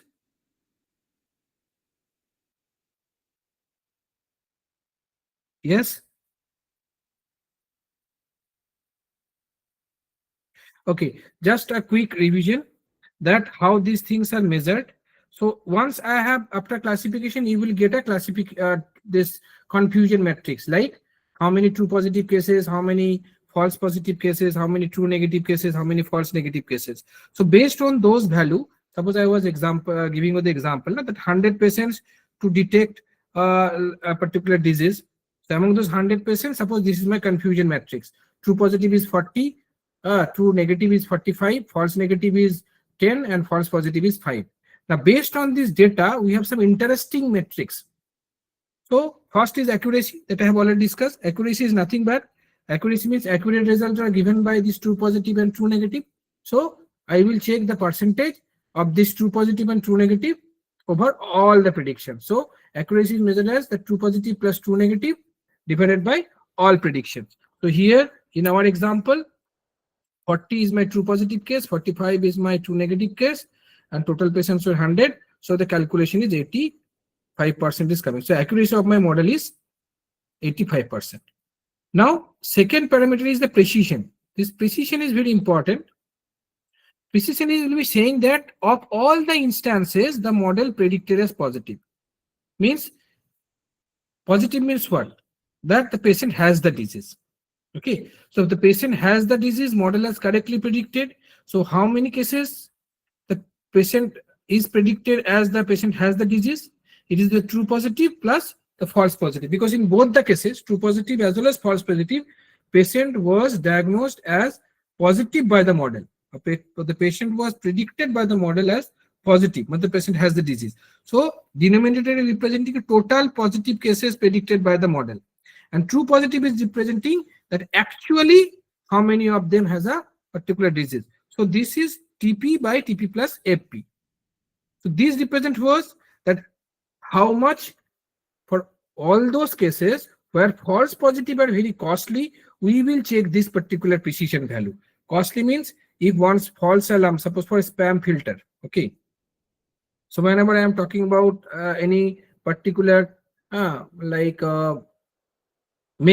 to be spam, very good. So if it is a spam, then it must go to the spam folder. But if it is not a spam, and if I am moving it to the spam folder, it is very dangerous, because I may miss out some important mails because due to the less precision of this particular classifier. So it is not only the accuracy, it is also the sometimes precision which is actually true positive by true positive plus false positive. Then comes under recall. Okay, this is also called the sensitivity. Here it's actually take that of all the actual positive instances, how many did the model correctly identify? See, check the difference. Here, how many actual positive instances? Actual positive instances means what? Among those 100 patients, how many actually had the disease? But my model has predicted only true positive to be having the disease, but actually the true positive plus false negative, because false negative means what? The patient had the disease, but my model has predicted to be negative. So this FN value are also actually the positive cases. So that's why this recall will calculate the all actual positive instances, how many did the model correctly identify. So here for our example, it is 80. And another is, there is called a specificity. Here, the reverse one. Of all the actual negative instances, how many did the model correctly identify? So actual negative instances means all true negative cases, mean all the patients, those have not the disease, and model has predicted true negative. Okay, very good, means correctly identify the negative cases. And false positive means they were negative, but my model has predicted to be the positive. So these are also the actual negative cases. So this is very important whenever my false alarms are very the bottleneck. Means suppose if I have set up a burglary alarm. Okay, burglary alarm means if any intruder enters, a certain alarm will start. Okay, so in that case, nowadays in many industry and many different areas, some automated image-based or computer vision-based systems or classifiers are installed, where the model will automatically identify any intruder, specifically human intruder, and if anyone enters those area, it starts giving an alarm. But if the case is maybe that if it raises a false alarm, because in that case the alarm is a security issue at the midnight. Suppose a dog has entered that particular premise and the model has started giving the alarm. So all the security personnel will come and check that something has happened, some intruder has entered that particular premise, but will find that there is no. So this is called a false alarm. So in that case, you can understand if the specificity is low, that false alarm will be high. So in that case, it is very costly. So though alarm is required, but false alarm is costly here. So based on my requirement, based on the purpose of my classification, I will check the different. So it is not only the accuracy, it is also F1 score is a harmonic mean. So I will not discuss here. It is also a parameter. I will check all the values, precision, recall, as well as specificity, not only the accuracy for classification. So for regression, as we have seen, only the error, either mean root square error or MAE or like those I have already discussed. And for classification, we also should check other than the accuracy, like precision, recall, sensitivity, and suppose specificity. So these are the 4 parameters or 4 values we need to check for a classifier. Is it clear to everybody? Or do I need to repeat?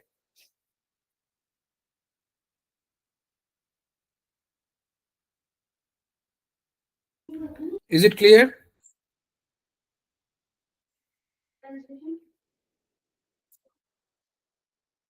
You can also respond back in the chat itself. Any discussion? Any elaboration required?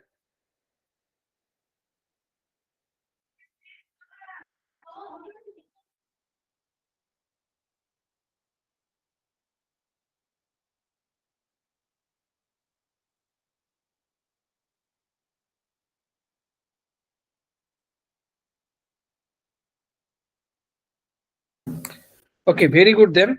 So tomorrow we will discuss also some next phase because there are different steps before you directly execute or do any project on machine learning. So one more thing I will discuss tomorrow, like data pre-processing part, because that is very important. And now after this discussion, I would like to know that how many of you have installed that software successfully? Anyone? If anyone have done, they can respond such that I can check that it has happened with somebody at least. Someone is successfully able to install that software in your computer, or nobody is able to do that, because this is very much required. Until and unless you do that, the whole exercise will fail. Okay. Okay, very good. Nice to have This responded. Alter is installed. Is it sufficient? Alter. Yes. So this particular screen you will be getting like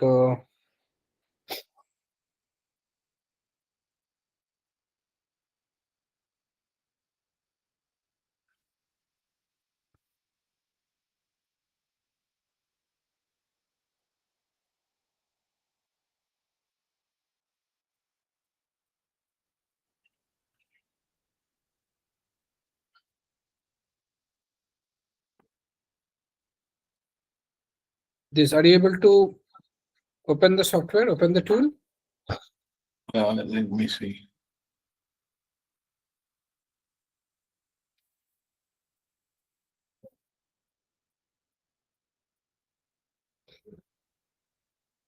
Anyone else other than these three members? Saloni, you are not able to install it, ma'am. Here I have scalable XPC, Alter Drive, and community training and support. Which one should I? Can you please share your Scalable. screen? Yeah.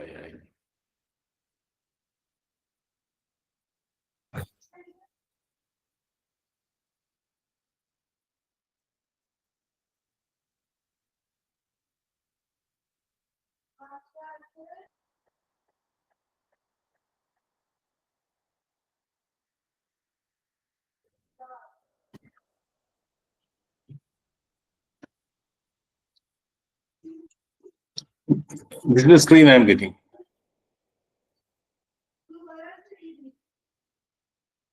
Is it You go correct? to the marketplace.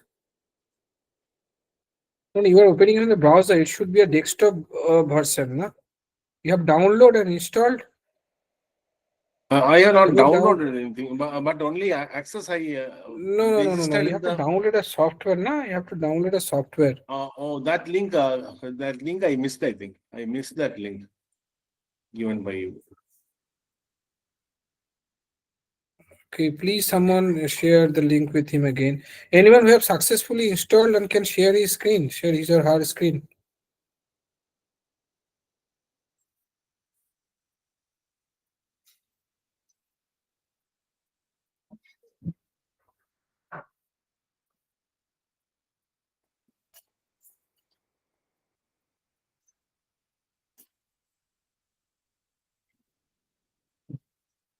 Mr. Murli, sir, you have saying that you have installed it.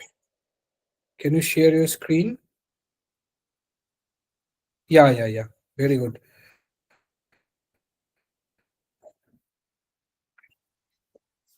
Ebison Scaria have successfully installed it. Okay, now I can get it. So everybody will be getting a screen like this. So please check whether you have successfully That installed the tool or not. the link photo, if it can be sent, that is also good enough in the screen.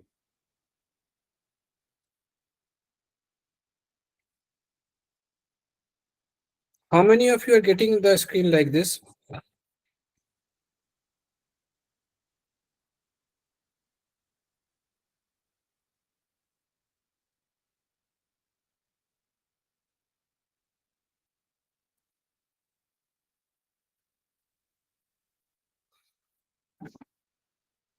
Which is the link?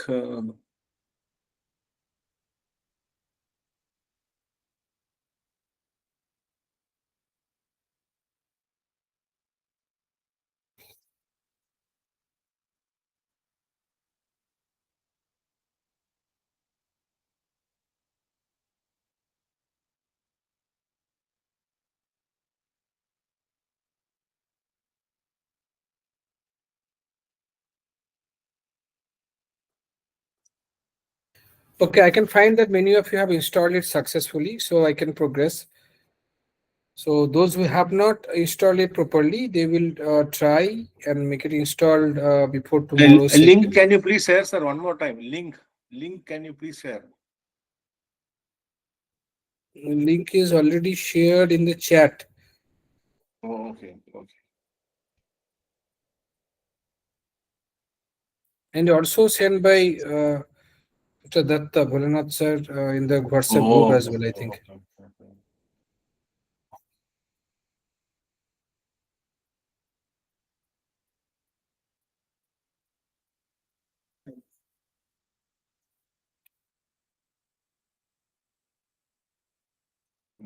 Okay, Rakib.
Okay, so this is the home screen of that particular tool I was talking about. It is Altier AI Studio. It is actually an enhanced version of RapidMiner. RapidMiner is an old one which is being used in the industry and other purposes since long ago.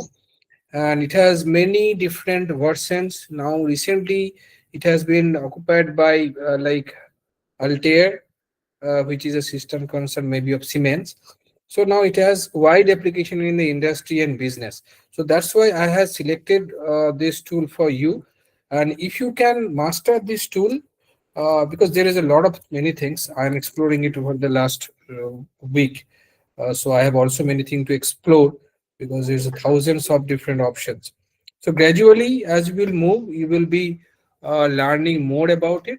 But let me tell you something about this tool such that exploration become easier to you.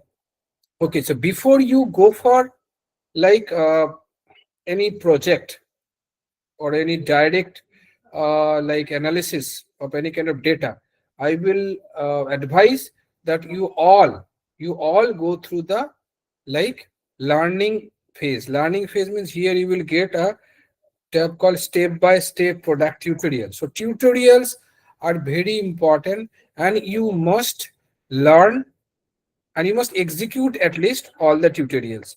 Okay, so if those that particular window does not appear, you can go to the anytime to the help, and in that help also you can click on the tutorial.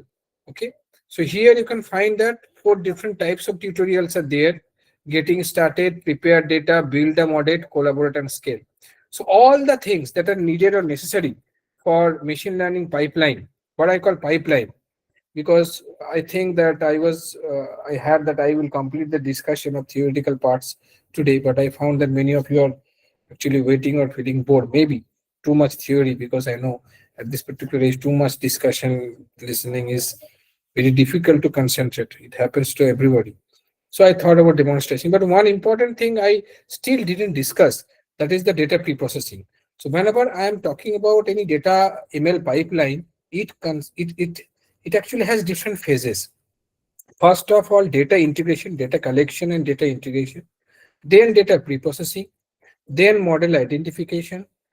Okay, then after training a model, then after evaluating its performance, and then deploying. So these are the phases. And in data pre-processing also there are different stages, like missing value eliminations, like standardization, normalization, uh, then binning. So there are various different methods or tools are there. So all these tutorials will help you to understand this particular thing. Okay, so I will make you through the few tutorials such that you can explore with me. So if is it possible that you can also work with me as well, and if you in between, if you face any difficulty, you will be saying. Here you can find different components of you can find in this window. Other than the menu, here at the top, you'll be finding this portion. Check where I am hovering my mouse. Okay, these operators. Okay, this is the place wherever you will be getting all type of functions, all type of models. You can simply search, okay, and get. Like if I talking about decision tree, so you can see decision tree is there, all tree random forests are there. Okay, everything is there. If I talking about suppose sorting, so you're getting a sorting operator. This is for data. If I talk about binning, so you'll be finding a binning operator. If I talk about pivot, so you'll be getting a pivot operator. You may become confused of what are these things and all. Okay, these are all tools or operations. Operations means what? Which I will perform on my raw data set one after another, one after another. Because identifying the operator and deciding the sequence of the operator is very important. So here what you have to master, you have to master the interface, and that will be built based on your experience. As much as you will practice in this particular tool, the thing become clear. Second thing you have to understand, you have to understand the pipeline, that what are the things I need to do and what will be the sequence of all those tasks. Because once you are not able to understand those sequence, you are not able to execute the project properly. Okay, and this is the repository. Repository means here all the data sections will be there.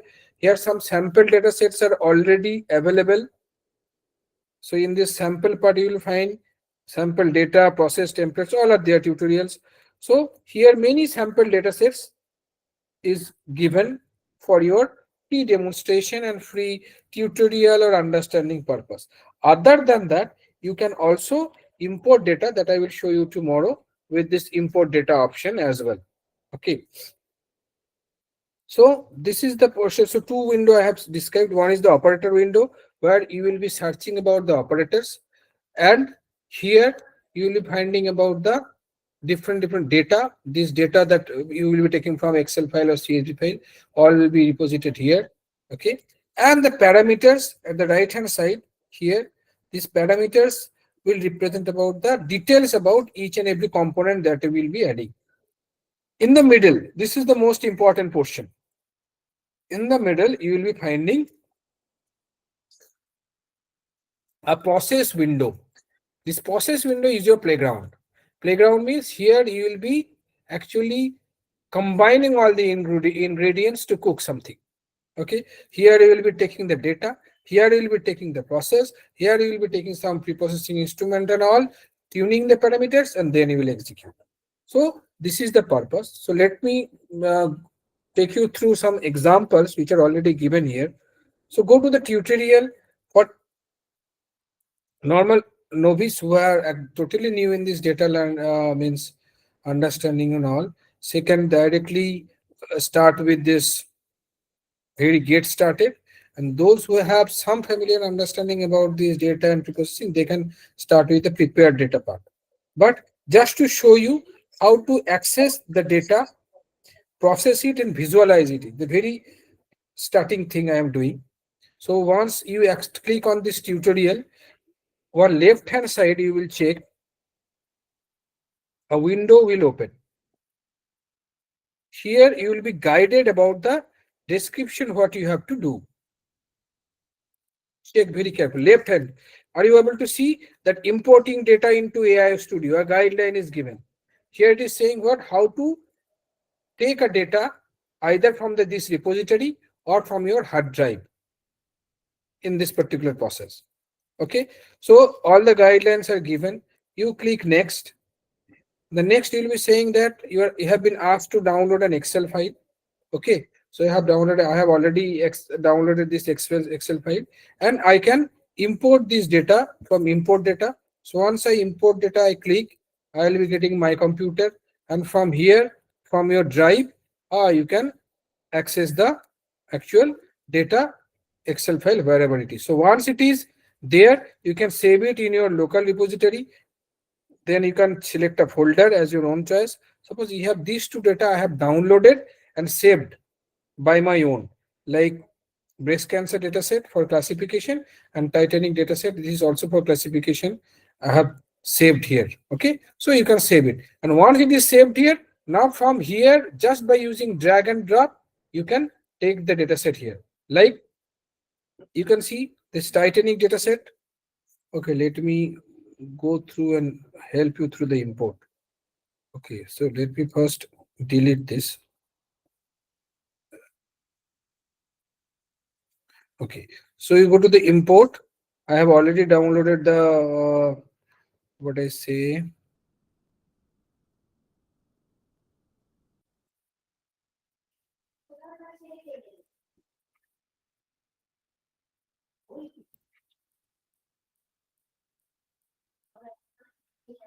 So this is the data set that I had. So I have selected it, then next. So once you have made it, this data set will be faced in this particular window. Here, it is an import widget kind of a thing. Here, you will be finding the data set in a brief pattern. If you have anything to change, you can change it, but do not do anything. You'll move to the next. Then all the rows and columns that are in the data we can find. Then simply next. And then you can save the data in a proper place. So here I have selected this data folder, and I'm talking about finish. So data name, suppose here I have Titanic underscore data, and then finish. So once you have done this, the data is now saved, and you can check it here in the data repository. So here you can see that the data, Titanic data, is now saved here. Now once it is saved here, you can just simply drag with the left click and put over here. Are you able to see it? Or you can delete it, and you can also check the sample, and there also is a Titanic dataset that I have downloaded. Here it is also there, Titanic. So I have taken it here. Okay, so this is drag and drop facility. This is the one of the most important advantage of this no-code AI tool. Just to import the data, you had to write some Python code for that. But here, simple drag and drop can help you. Now here two options are there. You can check. This is the output terminal. So once you hover your mouse in the output terminal, you will get a short description about the. Okay, I will be discussing that. But before that, there is a knob at the right hand side. It's very small, but it's a result. So every time you import something or any process, ultimately to get the result, you have to connect this output to this result now. Means it is ready to execute for your example. So once you have done this, then there is the run button over here. So once you click on this start execute, you will get the full data that you have actually retrieved from the Excel file is now you can find over here. Okay, now this is the total data set. Every details are here. Now you can check the brief statistics, brief detail about the data set with this left hand side statistic tab. So once you click this, you'll be finding here the important information like how many columns are there. So Titanic dataset is what? Titanic dataset, just for briefly, the Titanic sank in the ocean after hitting the iceberg. So after that, a lot of research was done that how many passengers were there, how many were dead. So that titanic dataset is a very good dataset for machine learning learner. We use it for demonstration and learning purpose. And this dataset, from this dataset, many researchers have developed and developing some classification model that they based on the gender, age, passenger class, and passenger fare. What was the chance that the passenger could survive? Means if if a new passenger suppose were there with this age, this gender, this class he have taken, so what was the survival possibility that in that particular mishap if he or she were there? So this dataset is nothing but a dataset for classification purpose of Titanic passengers. Here you can find in the statistic, the top you can find that total 12 attributes are there, means 12 parameters are there here.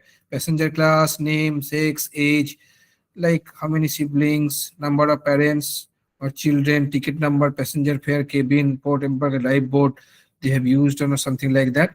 And how many examples are there? Total 1309 examples. You can see where I am hovering my mouse. There, the total number of examples means the passenger details. So like this, you can find total 1309 passengers details are there in this particular data set. So in this way, you can import a data set. After that, if you go to that particular, so actually whenever I am dragging this data set to here, so this particular window is known as a process window. What do you call this? Process window. So whenever you will be going through this guideline, so you just understand this is your design process window. Okay, design tab process window. So everything you have to drag and drop here for your own purpose. So as we will be moving through this repository training phase, you will be understanding that how the things are done. I have already said it, how to make it. Then some kind of small analysis. Okay, anyone says anything? Just brief overview I am giving. Okay, you will practice today and tomorrow to get a more familiarity on this model, because only practicing and exploring this tool will be helpful. Like a simple thing I am developing, what is the power of this particular tool? So I have got a huge data set. I have still not checked that what are the different entries are there, but from here I can do a lot of things. Suppose here I will try to find out that highest fare paid by women. So there are male passengers and female passengers were in that particular case. So how to do this? So here what I require my data set, number one. Number two is what? Some filter example, means I will filter by women or I will filter by male or something like that. And then highest fare paid means what? Highest fare, lower paid means I will have to sort those based on this. So see here you can see a dashed line. In the normal, whenever you will be doing a new project, you won't be able to find this dashed line. It will be blank kind of a thing. But here for your guidance, it is there. So what we will first do, here it is clearly mentioned the retrieve Titanic dataset. So I have my dataset in my repository. So I will take and drop here. Good, very good. Then what I have to do, I have to filter. Why I am filtering? Because my task is to find out highest fare paid by women. Okay, so I have to take the women dataset. Okay, so I have to filter this. So what I will be doing, I will be searching about filter example. So where I will search my filter example is what? It is an operator. So where I will search it? I will search in the operator tab. So here it is in the operator tab. So here I will simply search filter examples. Okay, once filter example I have given, automatically you will be getting an option. So filter example there, select it and drag and drop here. So filter example is now in my process window. Once you are doing it, then you have to connect the output with exa here. So see here, whenever I have hovering my mouse, it is also showing my what this particular thing is. So it is showing my brief overview of the data set, like passengers, their types, how many missing values are there. Okay, if you right click on it, it will become a window kind of a thing. Sorry, not right click, it is F3 in the keyboard. If you press, it will be opening in a separate window. But here also you can get a brief idea that what type of data you are dealing with, or whether you have correctly imported the correct data or not. Okay, so once you have done, you just connect it. Once you will click the out of this read tip Titanic and then drag it to the filter example, it will be automatically connected. You do not have to do anything. Automatically it will be connected. Just to double click or drag. Okay, if you would like to cancel this connection, if you hover the mouse on the line, it will show you a cross. So just click it, it will be removed. No problem with that. So I need a connection because I want that my data from this read tip data set comes to the filter example. Okay, so I have made it. Now filter example process, if you select it, you will be finding some parameter list in the right hand side. Isn't it? Some parameters. Okay, then in the parameters, what I have to do, this is the filter, means normally Excel, what you do in Excel is also there is some filter options. You select the rows and a particular columns, and based on that, here also it will do the same thing. So you can select some add filters. Okay, here add filters, you can see here whenever you click the add filters, our option has opened. Okay, now suppose it is the parameter list, so you can see all the columns that are available in the data set. So here my task is to what? Finding out the female passenger, sorry. So I will select here the sex and equals to, here what I will write based on my data set, I will write here, suppose female. So here I have designed a filter where I will check for a particular attribute or column, whatever we call column to be in my Excel file, we call the same here in this tool or email, it's called an attribute. Okay, and each and every row are called as an example. So attribute, example. So these two things you always remember, because these two terms are frequently used here in this tool. So when it is done, you just click here, okay. So once it is okay done, then what I have to do, now I have filtered my dataset based on this female passenger. Now my target is I have to find out the highest fare that is borne by the female. Okay, so for that I need to sort that particular row.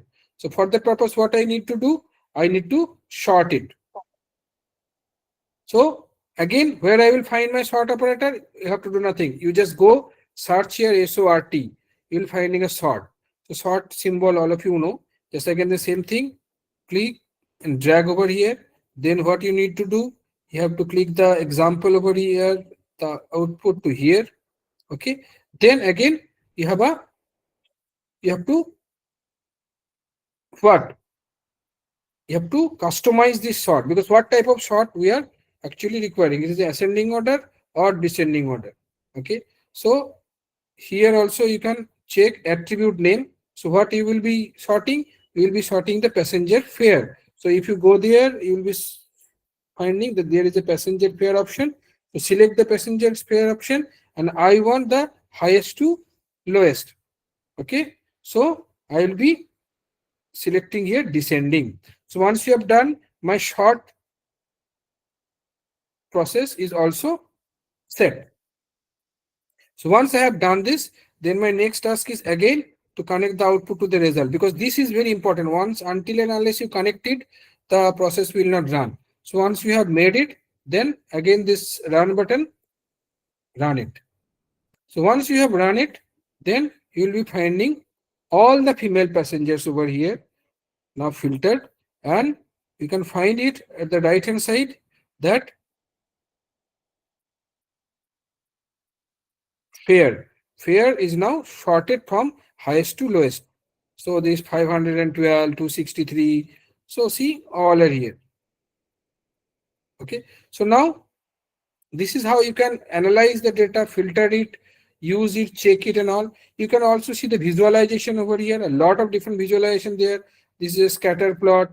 Okay. So if I can also plot different like histogram, pie chart. So anything you can plot here. I can also plot histogram, and what type of histogram values you are talking about, which column you are asking. If I talk about age, then you can also check the histogram of age. So like different age groups and how many data are coming on that particular age group. So different features and functionalities are there. So different plots, exhaustive list of different plots are available here. You can select it, check it, and everything. There is a scattered 3D plot is also there. Many things are there, and the statistics will be telling you about the details of the data, their values, how many missing values are there. Like that, you can see here that missing values in cabin 325 means for 325 passengers we do not have which cabin they had selected. I have also do not have information about 147 passengers, that those were lifeboat, yes or no. Okay, so these are the many things are there which you can explore. Okay, once your exploration done, you can come back to the design window. Here also you can check. If you select, you can select my sorting from ascending to descending. You can here also you can sort like survived or not. So based on the female, how many of them have survived, how many, so you can also select on this particular thing. So this is a simple example you can find. Just simple drag and drop and selecting the features. It has no code, no mathematics, nothing like that. Just drag and drop. Only you have to understand the process and the sequence. So far what I was trying to make you clear, is it clear? Everybody are getting that how this tool works?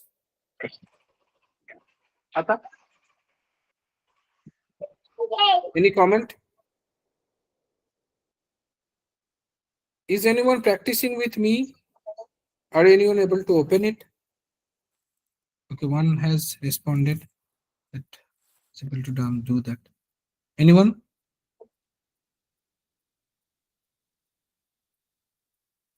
So I can expect at least few, at least three. So three of you at least working with me, I think. So you are able to open. So please in the response, can you please give me a confirmation that how many of you are successfully opening it and using it?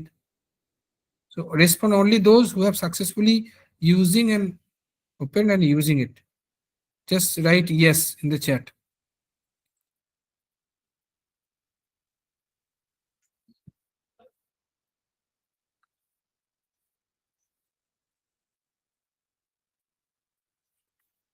Dr. Sudhir, are you able to use it? Because I can find that you have installed it.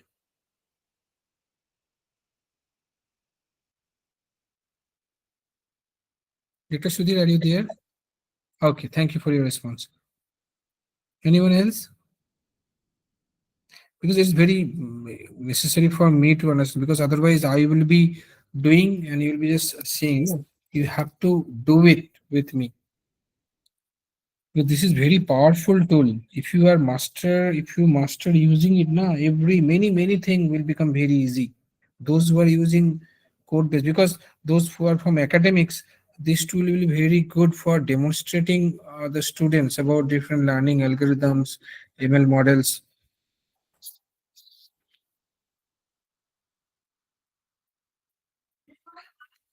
Okay, so here you can find there are things like this. I will request all of you that before coming to the next class, I think all of you just complete this next class session tomorrow, because tomorrow I will briefly discuss about data preprocessing and I will explain about this prepared data and build a model. Okay, so these two portion, because building a model was the responsibility. So detailed project will be obviously assigned in the phase 2, the next phase of the training program. But tomorrow I will show you how to preprocess the data with the help of this tool and then build a model with the help of this tool.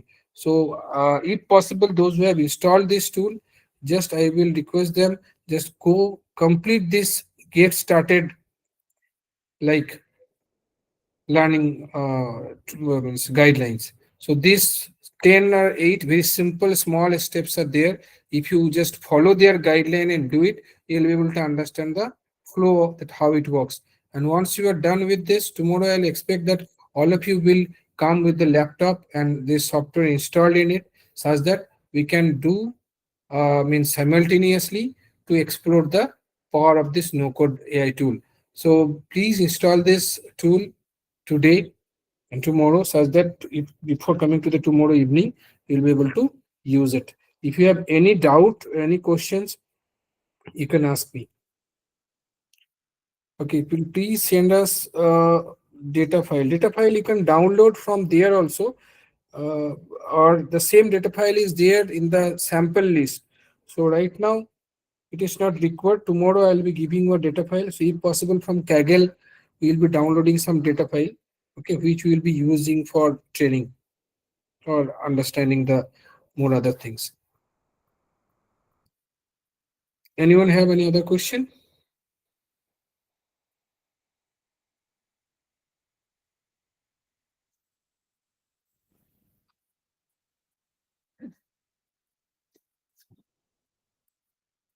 Any question from today's discussion?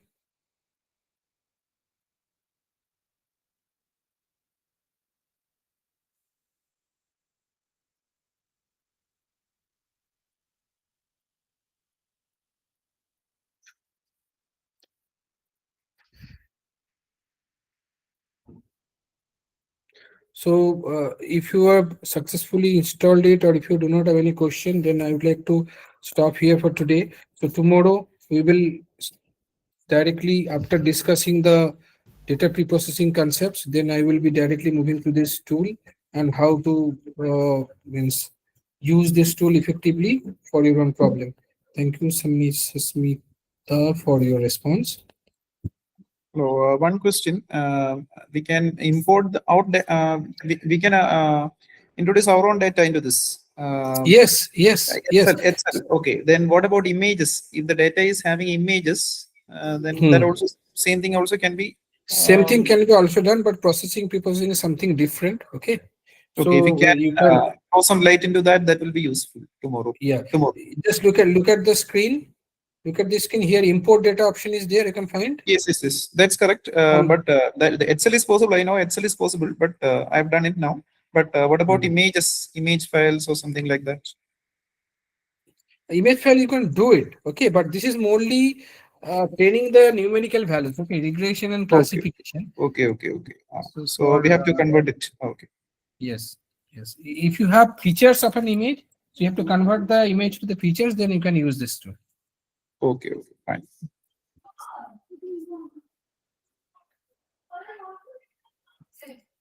Any other question?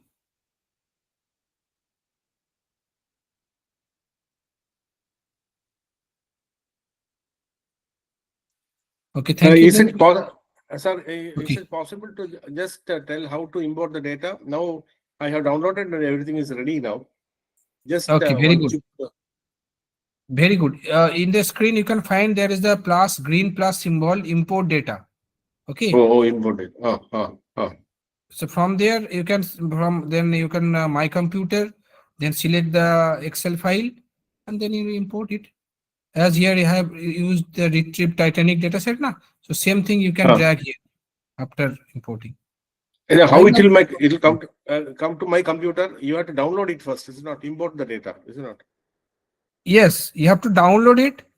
Okay, you have to download it. They see here in the very first tutorial, just go to the help tutorials, and that first And tutorial. import data is there. From there I will No, get not import data.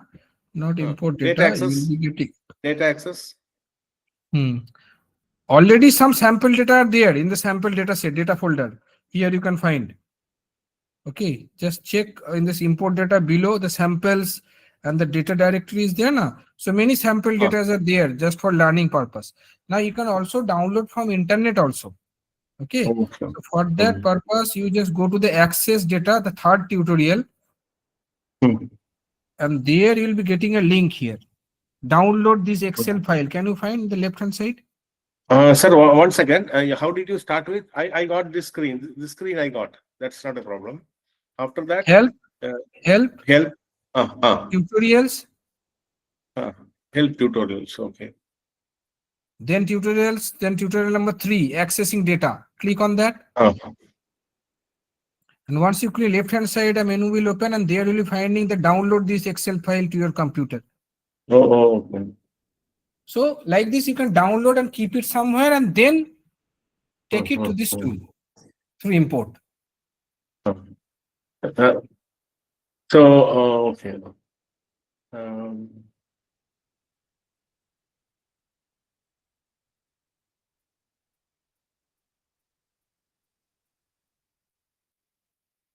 Okay. Okay. I'll find out and tell you. Okay, thank so I will again request all of you to just practice on this. Tomorrow we'll be doing more work on this. Okay, so now that's all for today. Over to you, Mr. Datta. Thank you, sir, for the wonderful session. And this was the day 3. So tomorrow is the final day. And as per the syllabus, sir will guide us how to develop a no-code model for AI. And thank you so much for your time, sir. And thank you all the participants. And wish you all a very happy good night. And see you tomorrow then at 7 o'clock in the evening. Thank you once again. Thank you, sir. Thank you very much. Thank you so much. Thank Going you, off. sir. Bye. Thank you.